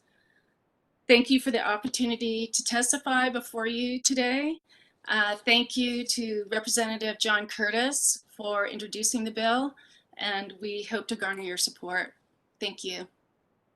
Thank you so much. Chair is now very pleased to recognize Ms. Casey Claypool, who's the Executive Director of the Illinois Route 66 Scenic Byway, for 5 minutes. Thank you, and good afternoon, Chair Daggett and Ranking Member Fulcher and members of the subcommittee. Thank you for the opportunity to appear before you to testify on House Bill 3600, designating Route 66 as a National Historic Trail. My name is Casey Claypool, and I'm on the Board of Directors and chair the Economic Development Working Group for the Road Ahead Partnership, the national organization that oversees Route 66. I'm also a member of the Illinois Route 66 Centennial Commission, and I'm currently the Executive Director of the Illinois Route 66 Scenic Byway. In 2005, Illinois Route 66 was designated a National Scenic Byway because of the work completed by the Illinois Route 66 Heritage Project. The Illinois Route 66 Scenic Byway was then formed, and we now work to enhance and promote economic opportunities for Illinois Route 66 communities by preserving Route 66 heritage and sustaining and increasing cultural tourism. Our organization serves more than 90 communities from Chicago to the Chain of Rocks Bridge in Illinois. My testimony today comes at an exciting time. With the 95th anniversary of Route 66 just a few days away and the 100th anniversary just 5 short years from now, the designation would not only be an incredible gift, but it would also launch our historic road into a category of awareness that will assist its supporters in preservation and promotion, as well as economic development efforts. In 1999, Congress passed an act to create the Route 66 Corridor Preservation Program, which was administered by the National Park Service to preserve the special places and stories of this road. This program has since expired, and the next step in sustaining preservation and other significant efforts along Route 66 would be the passage of this bill. The impact of Route 66 to American heritage, cultural tourism, and economic development is not something that should be abandoned. This designation is vital to the future of the people in the communities Route 66 serves, and the overwhelming number of travelers from around the world who seek out this historic road. Each year, tens of thousands of visitors spend millions of dollars to traverse Route 66. Domestic and international travelers are in search of the nostalgia and historic character that Route 66 provides. Now, almost 95 years old, 2,400-mile highway from Chicago to Los Angeles remains an economic force, not only for Illinois tourism, but tourism across the other 7 states it spans. However, promotion and preservation are still ongoing challenges, and economic development resources are limited. Organizations like the Illinois Route 66 Scenic Byway have worked hard to increase resources and partnerships statewide, but awareness is still deficient. This designation would help increase awareness and provide a permanent program to preserve, promote, and economically revitalize Route 66. A National Historic Trail portrays an image of our nation's diverse history. Route 66 embodies everything a National Historic Trail should. Shortly after World War II, America witnessed a major change in culture. People began to move and travel outside of their communities. Personal automobiles made travel and exploration easier and more affordable, and Route 66 made the freedom of the road attainable. Route 66 was commissioned in 1985. However, its capacity to inspire discovery and instill optimism did not end. The road is still alive with commerce, nostalgia, and inspiration. But as time passes, the ability to raise awareness and emphasize historic importance diminishes. Designating Route 66 as a National Historic Trail will ensure the road remains one of the most popular driving destinations in the world. Driving Route 66 retraces the past by experiencing its heritage, culture, and the stories it has to tell. The simple experience of driving the road, taking in the landscape, witnessing the charm and uniqueness of the communities that line the road, and meeting the diverse people that support the road is at the heart of many Route 66 experiences. Today, Route 66 remains a remarkable road, and its historic significance cannot be disputed. Route 66 is far-reaching, stretching from Chicago to Santa Monica, and it provides not only a way to navigate history, but also a way to support the people and businesses that provide economic development for their communities. In closing, I believe designating Route 66 a National Historic Trail will help preserve and promote the road itself, as well as increase economic development opportunities for the communities that have long supported its cultural heritage, intrinsic qualities, and idiosyncratic nature. A National Historic designation will enable Route 66 communities to thrive and allow them to continue to tell the compelling story of the road and the freedom and values it embraces. Thank you again for your time. Thank you, Representative LaHood, for leading these efforts, and I'm happy to answer any questions you may have. Thank you so much. Chair is now pleased to recognize Ms. Teresa Martinez, who's the Executive Director and co-founder of the Continental Divide Trail Coalition, who joins us from Colorado, which also happens to be where I'm joining you from. So glad to have you, Ms. Martinez. Welcome to the subcommittee, and I'll recognize you for 5 minutes. Good afternoon, Chair DeGette, Ranking Member Fulcher, and members of the subcommittee. I am Teresa Martinez, Executive Director of the Continental Divide Trail Coalition, and I'm sharing my testimony actually from Santa Fe, New Mexico today, in the homelands of the Tewa people in Hickory Apache. But thank you for the opportunity to testify today. And on behalf of CDTC's board, staff, members, volunteers, supporters, partners in 19 gateway communities, we are thrilled to share our support for House Bill 5118, the Continental Divide Trail Completion Act. CDTC's mission is to complete, promote, and protect the Continental Divide National Scenic Trail, or CDT, and we are recognized as a lead national partner in the cooperative stewardship of the trail in an interagency MOU with the U.S. Forest Service, Park Service, and Bureau of Land Management. The significance of the 3,100-mile-long CDT cannot be understated. It is the major watershed of the North American continent. It provides a critical corridor for a diversity of wildlife and ecosystems. It showcases the nationally significant features of the Continental Divide and provides endless opportunities for recreation and for expanding the outdoor recreation economy of the Rocky Mountain West. From the Chihuahuan Desert, communities like Silver City and diverse watersheds like the Gila River, New Mexico, to communities like Lincoln on the edge of the Rocky Mountain front and Glacier National Park in Montana, the trail is the common thread that weaves together countless natural, historical, and cultural treasures. It also holds a complex history of generations of Native Americans, Black, Hispanic, and Asian communities and Western settlements. And these communities, histories, and settings offer intrinsic value to the CDT's landscape and experience, but only if the trail is completed and connected so that every single person living along its spine may continue to maintain these deep connections to the Continental Divide, and everyone who wishes to visit the trail and place their feet where the waters of our continent begin may do so. Despite more than 4 decades of work by dedicated land managers, nonprofit partners, volunteers, and communities, 160 miles of the trail are still located on highways, and making for a journey that is not the scenic, intimate experience envisioned for the trail, but one that is unsafe and dangerous for trail visitors. This legislation addresses these last remaining, often complex, multi-jurisdictional gaps and helps build meaningful relationships with stakeholders, communities, private federal agencies, and tribal entities, so that not only do we find innovative and creative solutions to completing these gaps, we create a new model for shared stewardship. It takes advantage of the existing talented and innovative staff of federal agencies and gives them the resources they need to do what they do best, while also ensuring partnership with CDTC and other stakeholders. It ensures better coordination across land managing agencies, so with their differing roles and directives, they're able to work together with partners in a single comprehensive framework. And of course, it ensures a seamless journey for those daring through hikers who try to hike the entire length in one season.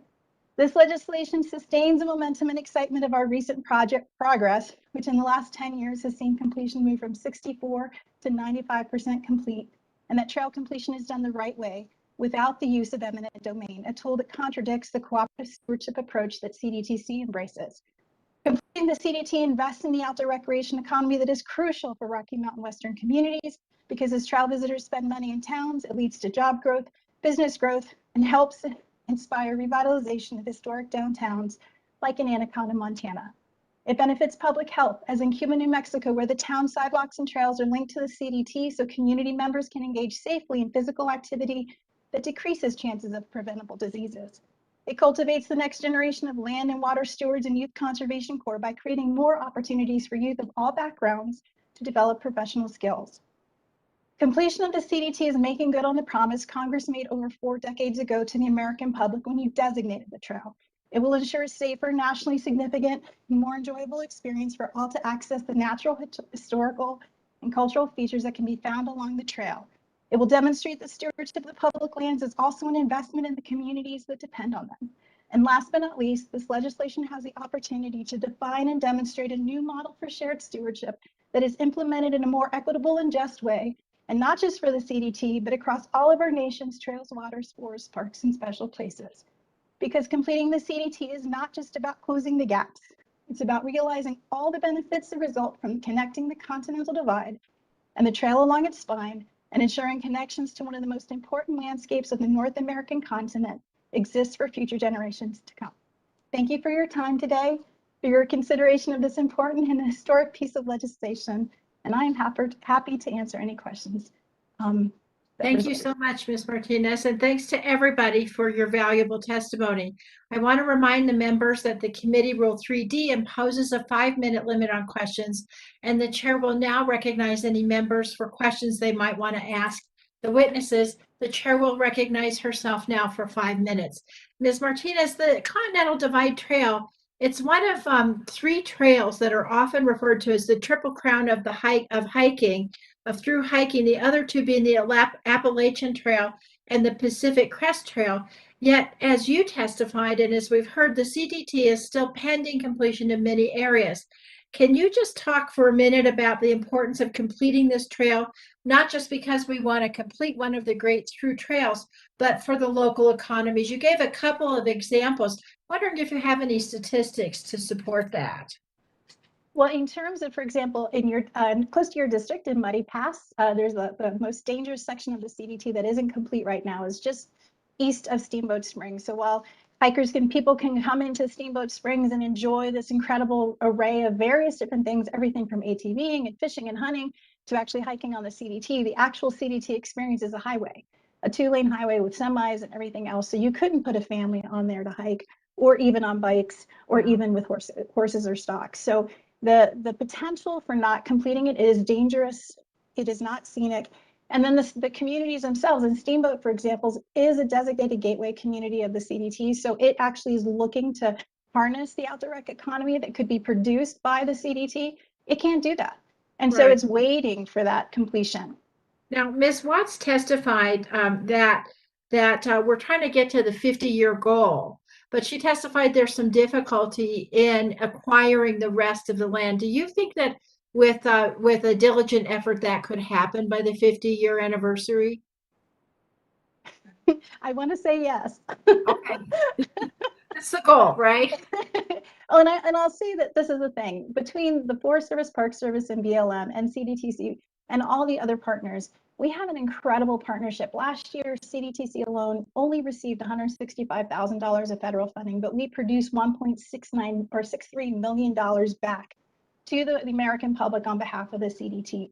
That's the kind of partnership that is showing up for the CDT. So when we're out in the field leading some of these conversations, bringing together these working groups and these optimal location reviews, we're showing up in capacity to those agencies. So we are helping them do their, in partnership, complete this work.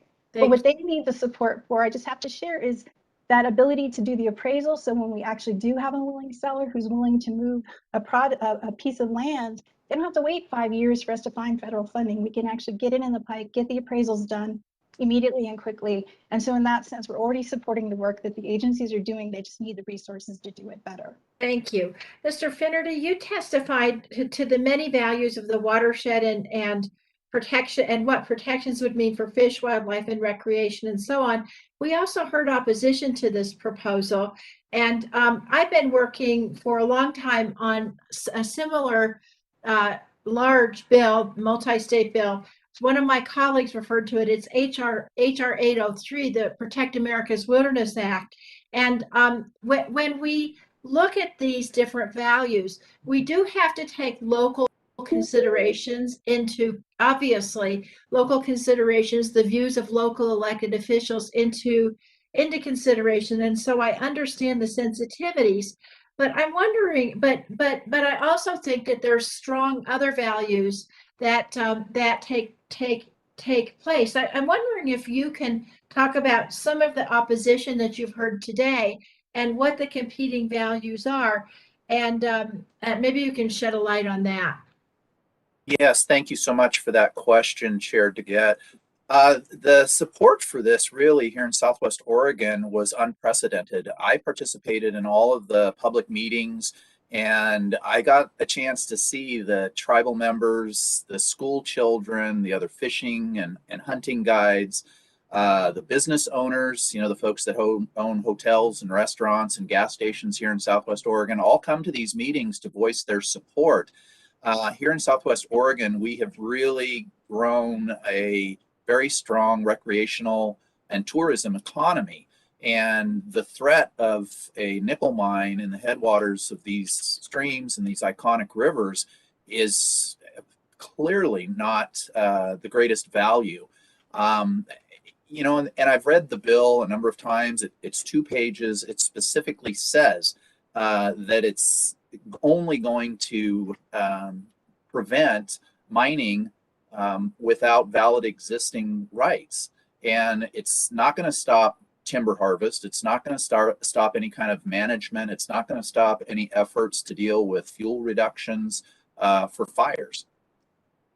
Yeah, so basically it has widespread local support. That's what you're saying. Yes, Chair DeGette, very much so. Great. Thank you so much. Mr. Fulcher, you're recognized for 5 minutes. Thank you, Madam Chair. And the information I have does not concur with that last exchange. I've got a couple of questions for Commissioner DeYoung. Commissioner DeYoung, in your testimony, you mentioned Representative DeFazio's bill, or HR 980, reflects a continuation of efforts to shut down access to abundant natural resources in Josephine and other rural Oregon counties. And as you note, environmental activists have largely shut down responsible timber harvesting and necessary forest management through frivolous litigation, onerous regulation, and now they've turned their attention to critical minerals, which we all know is a big problem for our nation in getting those minerals. Would you share, Mr. DeYoung, would you share with the committee how passage of this bill would impact jobs, revenue, and the overall economic stability of your county? Well, thank you very much for the question. I think we've already been impacted at considerable length because of the spotted owl 50 years ago, 40 years ago. I was born and raised right here in Josephine County, so I've seen the timber industry all the way from back that long. My statement would be that we have been in the timber industry here for almost 200 years. And if we've been doing it so wrong, why is we all of a sudden we just haul everything in time? We have not stripped the land of its natural resources or its renewable resources for that matter. But with the timber industry gone, as I said in my testimony, that all the mills are gone. And that was a source of jobs, you know, not only for the truck drivers, but the tire shops and the diesel mechanics and the mills in general. But because of the shutdown of the forest, we were done. Now, we just also mentioned the critical mineral tellurium, which recently has come into play in the manufacture of solar panels and solar batteries and things that we know is going to be on the horizon. Well, we've got the indications that we've got a pretty good supply of that here. And if any of this goes through, all of a sudden we've stopped all that mineral exploration from here on out. I am told by our mineral people that the tellurium harvest will not be anything close to the Hannah nickel mine up in the Douglas County area. heard testimony just a second ago about it brought the nickel situation here. We've had chrome mines in Josephine County since time began, and some of them were open pit minings, but they don't have to be. I'm insured by this, and there's all kinds of legislation and rules and stuff.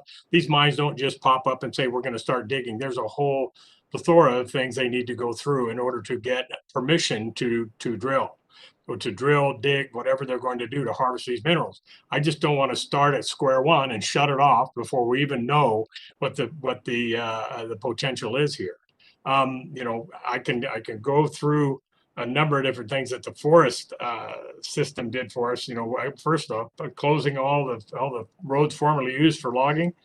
That prevents fire crews from getting into the fires in our remote areas when they start from lightning. We're in a very steep terrain type situation. You don't just fly bombers, borate bombers down between these canyons. We have wind gusts. The Chetco wind started in the Kalmiopsis wilderness area with a fire in the Kalmiopsis, and everybody knew the Chetco winds were going to go downstream and go right towards Curry County, but we just let it burn because it was in the Kalmiopsis. It burned almost all the way to Brookings, and I don't know how many millions upon millions of board feet of natural resource timber it was destroyed. Now that's timber that belongs to the people of the United States of America, and they deserve to get the value out of that as a natural resource and a renewable resource.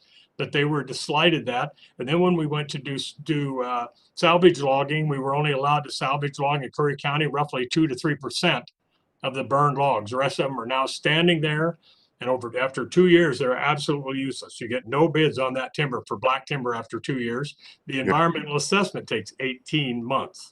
So this is just round 2 of what we have received in Josephine County and Southern Oregon, Southwestern Oregon for a long time. I am not a person that wants to see our waterways compromised in any way. I've been here. There was mentioned to Rough and Ready Creek in here that it being for, I think, kayaking and recreation. Rough and Ready Creek is dry 9 to 10 months out of the year. I don't know if anybody really came out here and took a look at Rough and Ready Creek, but it's a pile of rocks 9 out of 10 out of 12 months. So I hope that answers your question, sir. Anything else that I could expound on? Just very briefly, I've only got about 10 seconds left. Mr. DeYoung, can you share, has there been any outreach from the sponsors of the legislation with your county leadership? The only meeting, we had one meeting with Congressman Fazio's staff about 8 months ago, and it was more of a meet and greet rather than a policy meeting. All right. Thank you, Mr. DeYoung. Madam Chair, I'm out of time. I yield back. I thank the gentleman. Chair now recognizes Mr. Tonko for 5 minutes. Hey, Chair DeGette, thank you.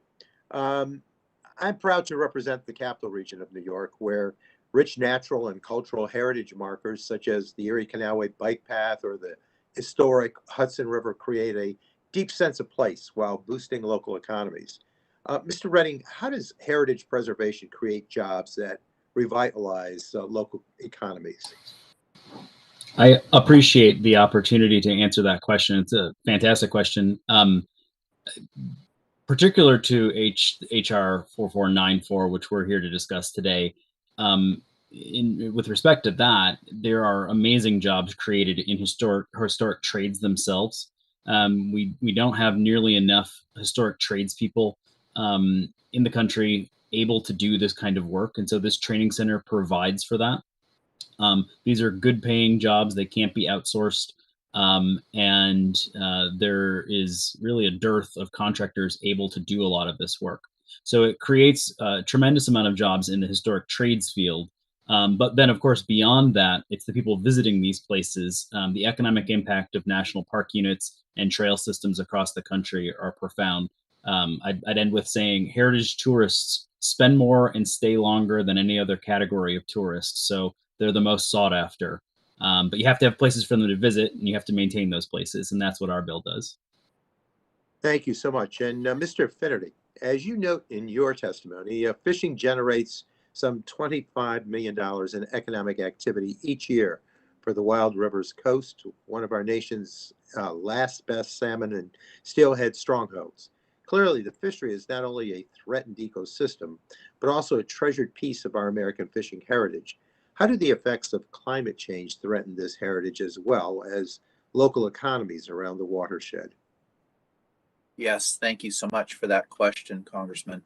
This year in particular has been really, really devastating on our steelhead fisheries. For the first time in my life, the North Umpqua was closed for the summer steelhead season, as was the Deschutes River. And these rivers in Southwest Oregon are impacted in a similar way, where warming waters and populations of invasive species of fish like striped bass and smallmouth bass are impacting those populations of salmon and steelhead. And that's one of the reasons why we're so keen to see this area protected, because it'll help provide those cool waters that we need to continue to allow those populations of salmon and steelhead to persist. So much of our economy here in Southwest Oregon depends on those salmon and steelhead that to lose that would just be, it would be awful. Thank you so much. And Ms. Martinez, I heard your response earlier about the Continental Divide Trail and its impact on local communities and economies. So in addition to providing recreational benefits and access to scenic landscapes, is there anything more you want to share in terms of embellishing the sense of impact on local economies?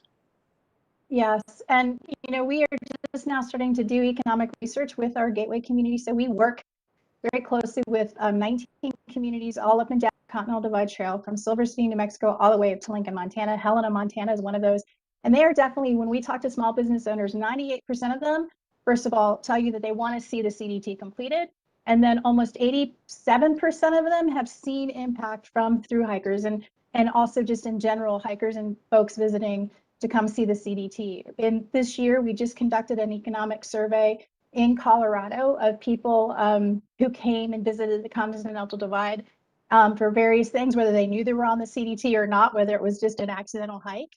They just happened to be hiking up to a 14er and it happened to be the CDT. And that daily spend is significantly high, where our local communities are saying, how can we actually harness the opportunity that this CDT has, because most of these communities are surrounded by public lands and provide that trailhead to those places. So yeah, we're seeing that communities and businesses definitely embrace the Continental Divide and have an impact from it.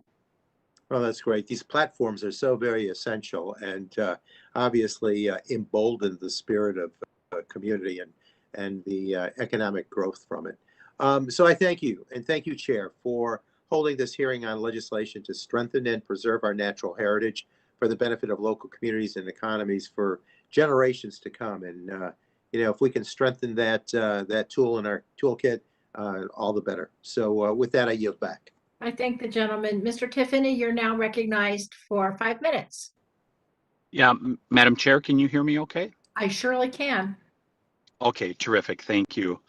I have a question for Mr. DeYoung in regards to HR 980 that will lock up about 100,000 acres of land. Mr. DeYoung, do you think the federal government will stop here and not lock up more land should this legislation be signed into law? Thank you for the question. We're presently at 70-something% here in Josephine County that's already controlled by the federal government. We try to work with them at every corner because we have a lot here to preserve.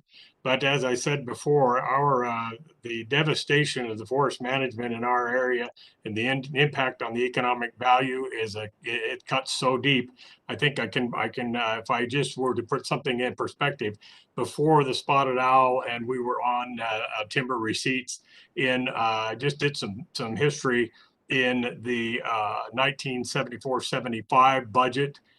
We received somewhere in the neighborhood of $11,076,000 from timber receipts and ONC8 distributions.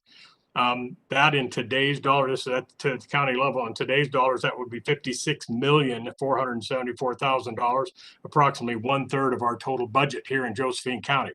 As it is what we receive both with forest payments and secure rural schools, which we get from Senator Merkley and his efforts to kind of repay us, help us along the way.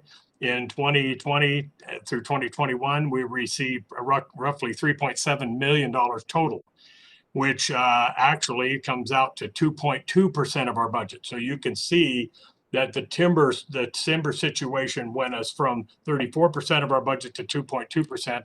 And we think that now that we have the discovery of tellurium here, rather than even get started on maybe putting us back on the road to recovery to get more of our needs here taken care of with our natural resources here in Josephine County, we think that's going to be just the beginning of it. And it'll just continue to lock up more until all we have is residential and farmland. Yeah, I think I didn't have a chance to hear your oral testimony, but I read through some of your written testimony, and it appeared to me you were saying that you had numerous sawmills out in your region, including Josephine County, before the forest lands were shut down. Is that correct? Yes, in fact, when I was a young man, when I was 14 and 15 years old in the summer, I used to work at Engler Houston Mill stacking pre-cut studs. When the spotted owl thing came along, we were trying, let's see what we can do to preserve this. But I just want to know, I want everybody to look up what's the result of all the shutdown of the forests and habitat, creating habitat and preserving habitat for the spotted owl. The spotted owl is still on the decline. And I think it's more of a predator problem with the barred owl than it is a habitat problem. We've been doing it this way for 50 years, and it hasn't gotten any better. So I just want that to be known. Yeah, for sure. Thank you, Mr. DeYoung. I would just share the story here from northern Wisconsin, where we have the Chequamegon-Nicolet National Forest, where we did a detailed study on the reduction of harvest on the Chequamegon-Nicolet over the last 20 to 30 years. And my estimates come out to about $250 million worth of value were left behind. But also, one of the 99 state assembly districts that are in Wisconsin, I used to represent one of them when I was in the state Senate, because the assembly districts were included in my Senate district. The second greatest loss of population was in one of the assembly districts where the Chequamegon-Nicolet was so important for timber harvest, and we saw many sawmills, much like the story you're telling from Oregon, that closed up. So a tremendous value that was lost, and this continues apace. And I would just say to this committee that we're going to see the same thing here in the upper Midwest. When we think about the tremendous reserves that are in Minnesota, Wisconsin, and Michigan in terms of our mineral wealth, and I would say people should really pay attention to what's going on in Josephine County, because I'll guarantee you with the current mode of operation of the majority party in the Congress of the United States, they're going to try to lock up even more of this land, which we've seen the incredibly harmful impacts that have happened to the economy, but also the environment. Because one other story that's really interesting coming from the Chequamegon-Nicolet, as a result of this old growth mentality, not harvesting trees on time, we've seen a reduction in the golden-winged warbler, which is an early successional bird species that has seen its number approaching where it's being considered for the endangered species list.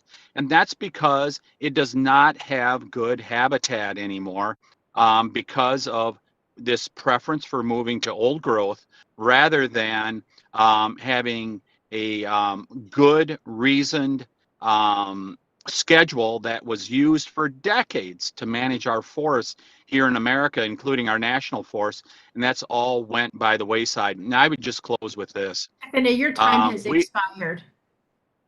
Yeah. Okay. I would just say this to you, Ms. DeGette. Your time has expired. Mr. Soto, I'm going to recognize you for 5 minutes. Thank you, Madam Chair.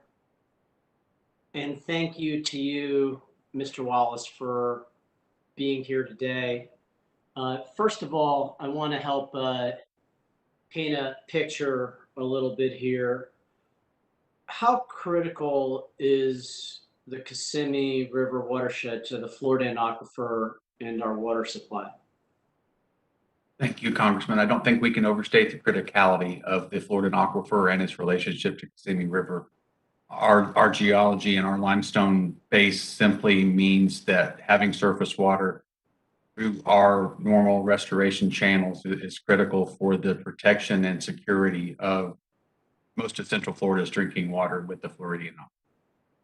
Absolutely, and with the fastest growing district in the nation, we certainly could use not only sufficient water, but also to be able to protect our still pristine and now restored lands.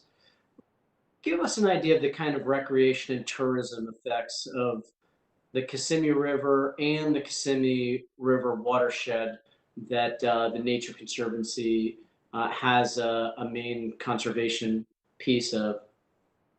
Thank you, Congressman. I think first of all, from a habitat standpoint, Florida has enjoyed a very solid understanding that our native and threatened and endangered species all need paths to go up and down our migration chain.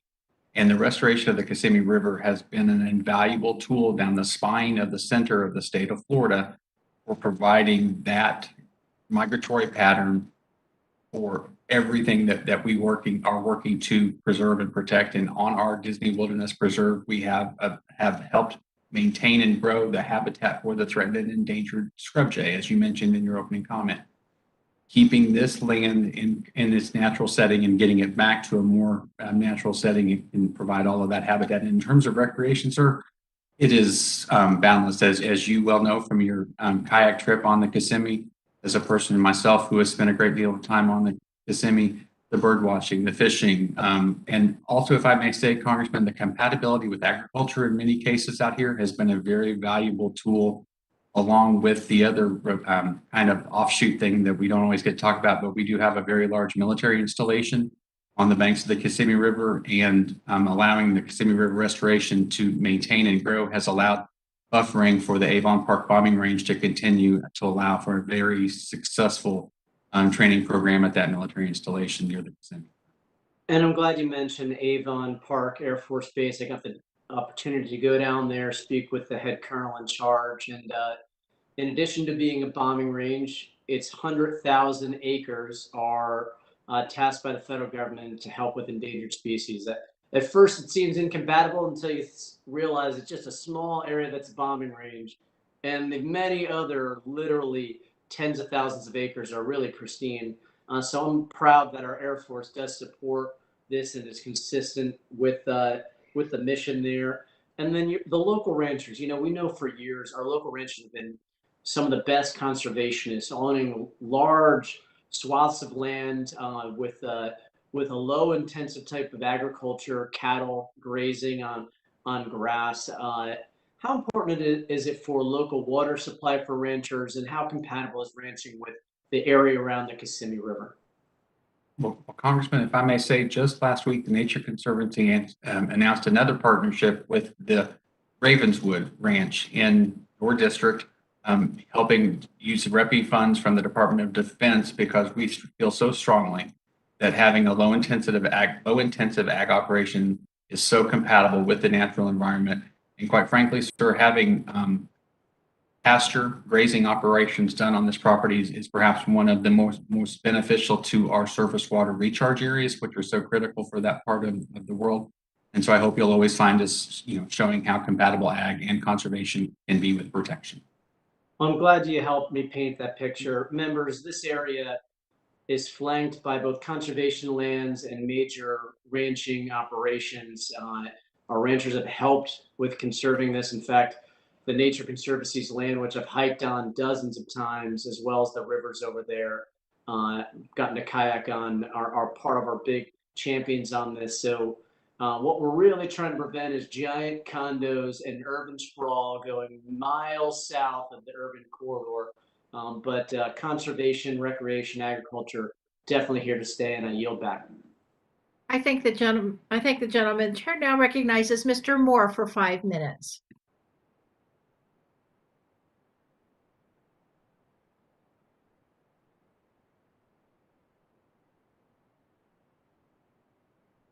Mr. Moore. All right, we'll move on to Mr. Albernotti. Well, thank you very much, Madam Chair. I have several questions for Ms. Claypool. As I testified in the previous panel, I am very excited about the potential designation of the Route 66 National Historic Trail. Route 66 runs through a majority of my district, and my constituents feel a deep historical connection to that route. And so this is something that I'm very proud to support. Ms. Claypool, in your testimony, you had mentioned that despite increases in funding and partnerships to promote Route 66 tourism, that awareness is still deficient. Can you explain a little further some of the ways that this new designation would help increase awareness about Route 66, and in particular, how it will help economically revitalize the communities like the ones in my district that are along that route? Sure, absolutely. Well, I'll speak directly as it relates to Illinois. We actually are one of the only states of the 8 states that has paid employees overseeing the road.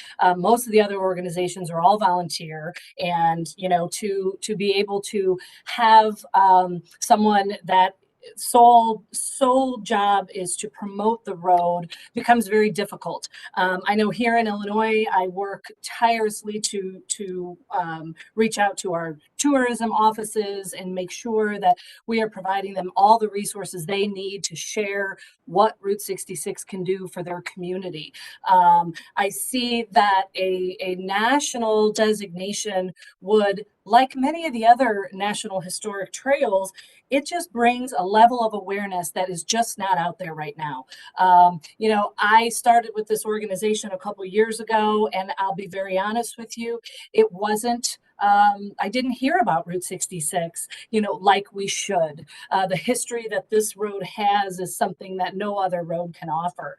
I work very closely with our 90 communities that we serve in Illinois, and like the communities in your area, these are small rural communities, maybe some of ours under 2,500 people, but they have these wonderful downtown main streets, and to be able to provide them some economic development tools, some additional ways to teach them how to leverage this road.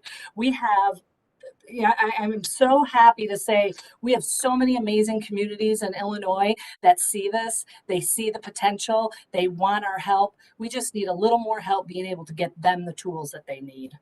Right. Yeah, I completely agree. In my district, near the terminus in San Bernardino, County, I have to say I have a lot of constituents who aren't even aware of the existence of the route and the fact that there are so many things to do and see along that route. So that's one of the reasons why I'm so excited about this potential designation.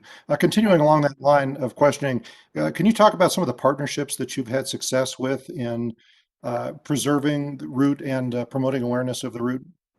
So here in Illinois, we work with the Department of Natural Resources. We also have an organization called Landmarks Illinois, in which they work to, preserve historic landmarks that, have since kind of gone by the wayside. We were featured with them, I believe it was in 2017. We are also working, my organization specifically is beginning to work closely with Illinois Main Street, and they are a branch of Main Street America that, like so many of our communities are these Main Street America communities that are road, traverses. And the partnerships between those have, for me, I've just started developing them, but they have been both ways very beneficial. With the start of the Centennial Commission here in Illinois, for example, that is something that is really going to help us get the word out. I know they're doing that across the road. I know all the states should be developing commissions. And I know that the Road Ahead Partnership, the nationwide partnership, the nationwide organization that oversees the road, they have been just a force for our road, not just for Illinois, but all 8 states. What I have found is that the willingness is out there, the partnerships are out there. You've got to call on them, you got to talk to them, you got to ask for the help. And this designation would just make my job and the rest of our jobs trying to promote Route 66 that much easier.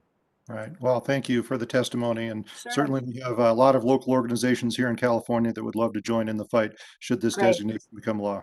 Madam Chair, you yield back. I thank the gentleman. Ms. Leche Fernandez, you are recognized for 5 minutes. Thank you so much, Chair DeGette, and thank you to our witnesses for being here. You know, I'm hearing about all these trails and roads, and I want to go everywhere that we've heard about today and hike. You know, the Route 66 is something that we're very proud of that goes through New Mexico. And of course, all of us are hearing the song right now in our ears every time you hear the Route 66. But, you know, we've heard today that people have traveled the trails through New Mexico's and other states' mountains and wilderness for centuries. You know, we've been connecting communities, trade, and people. And I think when we hike the trails today, we connect ourselves to the quiet beauty and strength of our forests, as well as the stories of the peoples who traveled before us. So with regards to the Continental Divide Trail, you know, I co-sponsored that bill, co-led that bill with our Chair Nagoose, and I really believe that a completed Continental Divide Trail could further highlight, honor, and preserve the unique cultures and environments here in New Mexico and in Colorado. And I think it's also important to think about how we're doing it in a way that is respectful of local landowners and land uses. And you know, the bill does that. It requires the National Park Service and the Forest Service to only acquire land from willing sellers. It encourages them to maintain existing partnerships in the development, maintenance, and management of the trail. And my question was for Ms. Martinez. Your testimony talked about the many municipalities and local organizations that you work with on the ground. Could you describe what some of those partnerships are in New Mexico and in northern New Mexico? Absolutely. And one of the largest stretches and gaps is actually in central New Mexico between Pie Town and Grants, New Mexico. And it's a 60-mile stretch of the highway, or dirt roads, actually. It's one of the most dangerous sections next to Muddy Pass in Colorado, in northern Colorado. But there, you know, we've worked with partners like Rocky Mountain Elk Foundation, because connecting the trail there also provides better access for hunters into larger portions of the national forest. It provides an incredible habitat for turkey and other kinds of wildlife that they could then, again, they prosper, but also people can access that, not just for the CDT. But then between Pie Town and Grants, I think the communities are external partners like Rocky Mountain Elk Foundation, the tribes of Pueblo of Acoma, to these small little communities, chambers of commerces. We've seen small little community groups actually form to maintain the CDT and the Cibolo Trail Alliance and Grants. And then I will just happen to mention too, in Pie Town, we actually connect to Route 66, and Pie Town is actually a community of 35 people and 4 pie cafes. And so those connections are with local citizens and those pie cafes, for example, and how they support and provide food, restaurants, and everything else for those people coming through the CDT. But the range is everything from local, you know, obviously restaurant owners, hotel owners who provide discounts.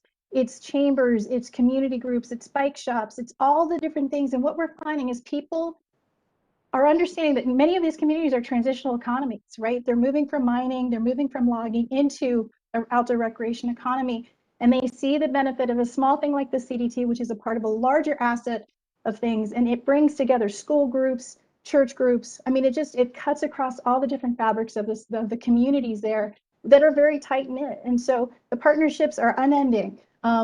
Thank you. You know, yeah. I wanted to touch on another partnership that I think is important, that especially important up north.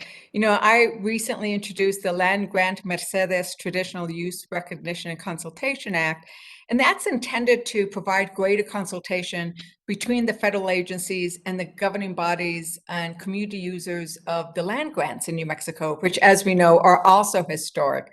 Do you think there's any further steps that we need to do to ensure that the trails completion is done with respect and that it doesn't impact those traditional land uses in a negative way? Absolutely. And I think part of the connection of the CDT is that it ensures clean water for those Ezequiel communities. And it also recognizes these long histories, I mean, multi-generational. And I think that's the beauty of the trail, is that we're trying to bring everyone together and find these common grounds and build relationships that are very different than have happened before in the past. So yeah, I think it not just by protecting the actual watershed, but then by also just minimizing the impacts to everyone around the divide that have had these traditional connections. Right. And I think it'll be very important to make sure that we provide that kind of education to those who are using the trails, so they'll have both the history and then the needed respect for the Mercedes, the Acequias, and the local communities. Truly appreciate your testimony, and I yield back. Thank you. Thank the gentlelady. Mr. Moore, are you with us?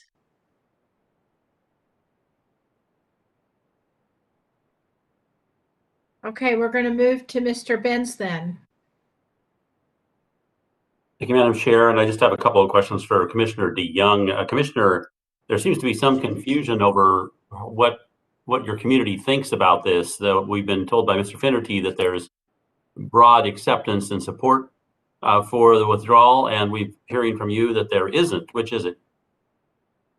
Well, we're just going to go back to the 4 advisory questions. We put these on the ballot on 4 different occasions, and they had anywhere from decommissioning of the log roads, the roads in wilderness areas and in the national forest that were no longer used for logging, to decommission those. Well, those roads served as a lifeline, I guess, if you could, or access to the lands when they do catch on fire. We had a fire, like I said, started in the Kalmiopsis, and we didn't put it out because we waited for it to get big, because we thought it was going to do good. Fire, in some cases, is is a good thing in our national forest.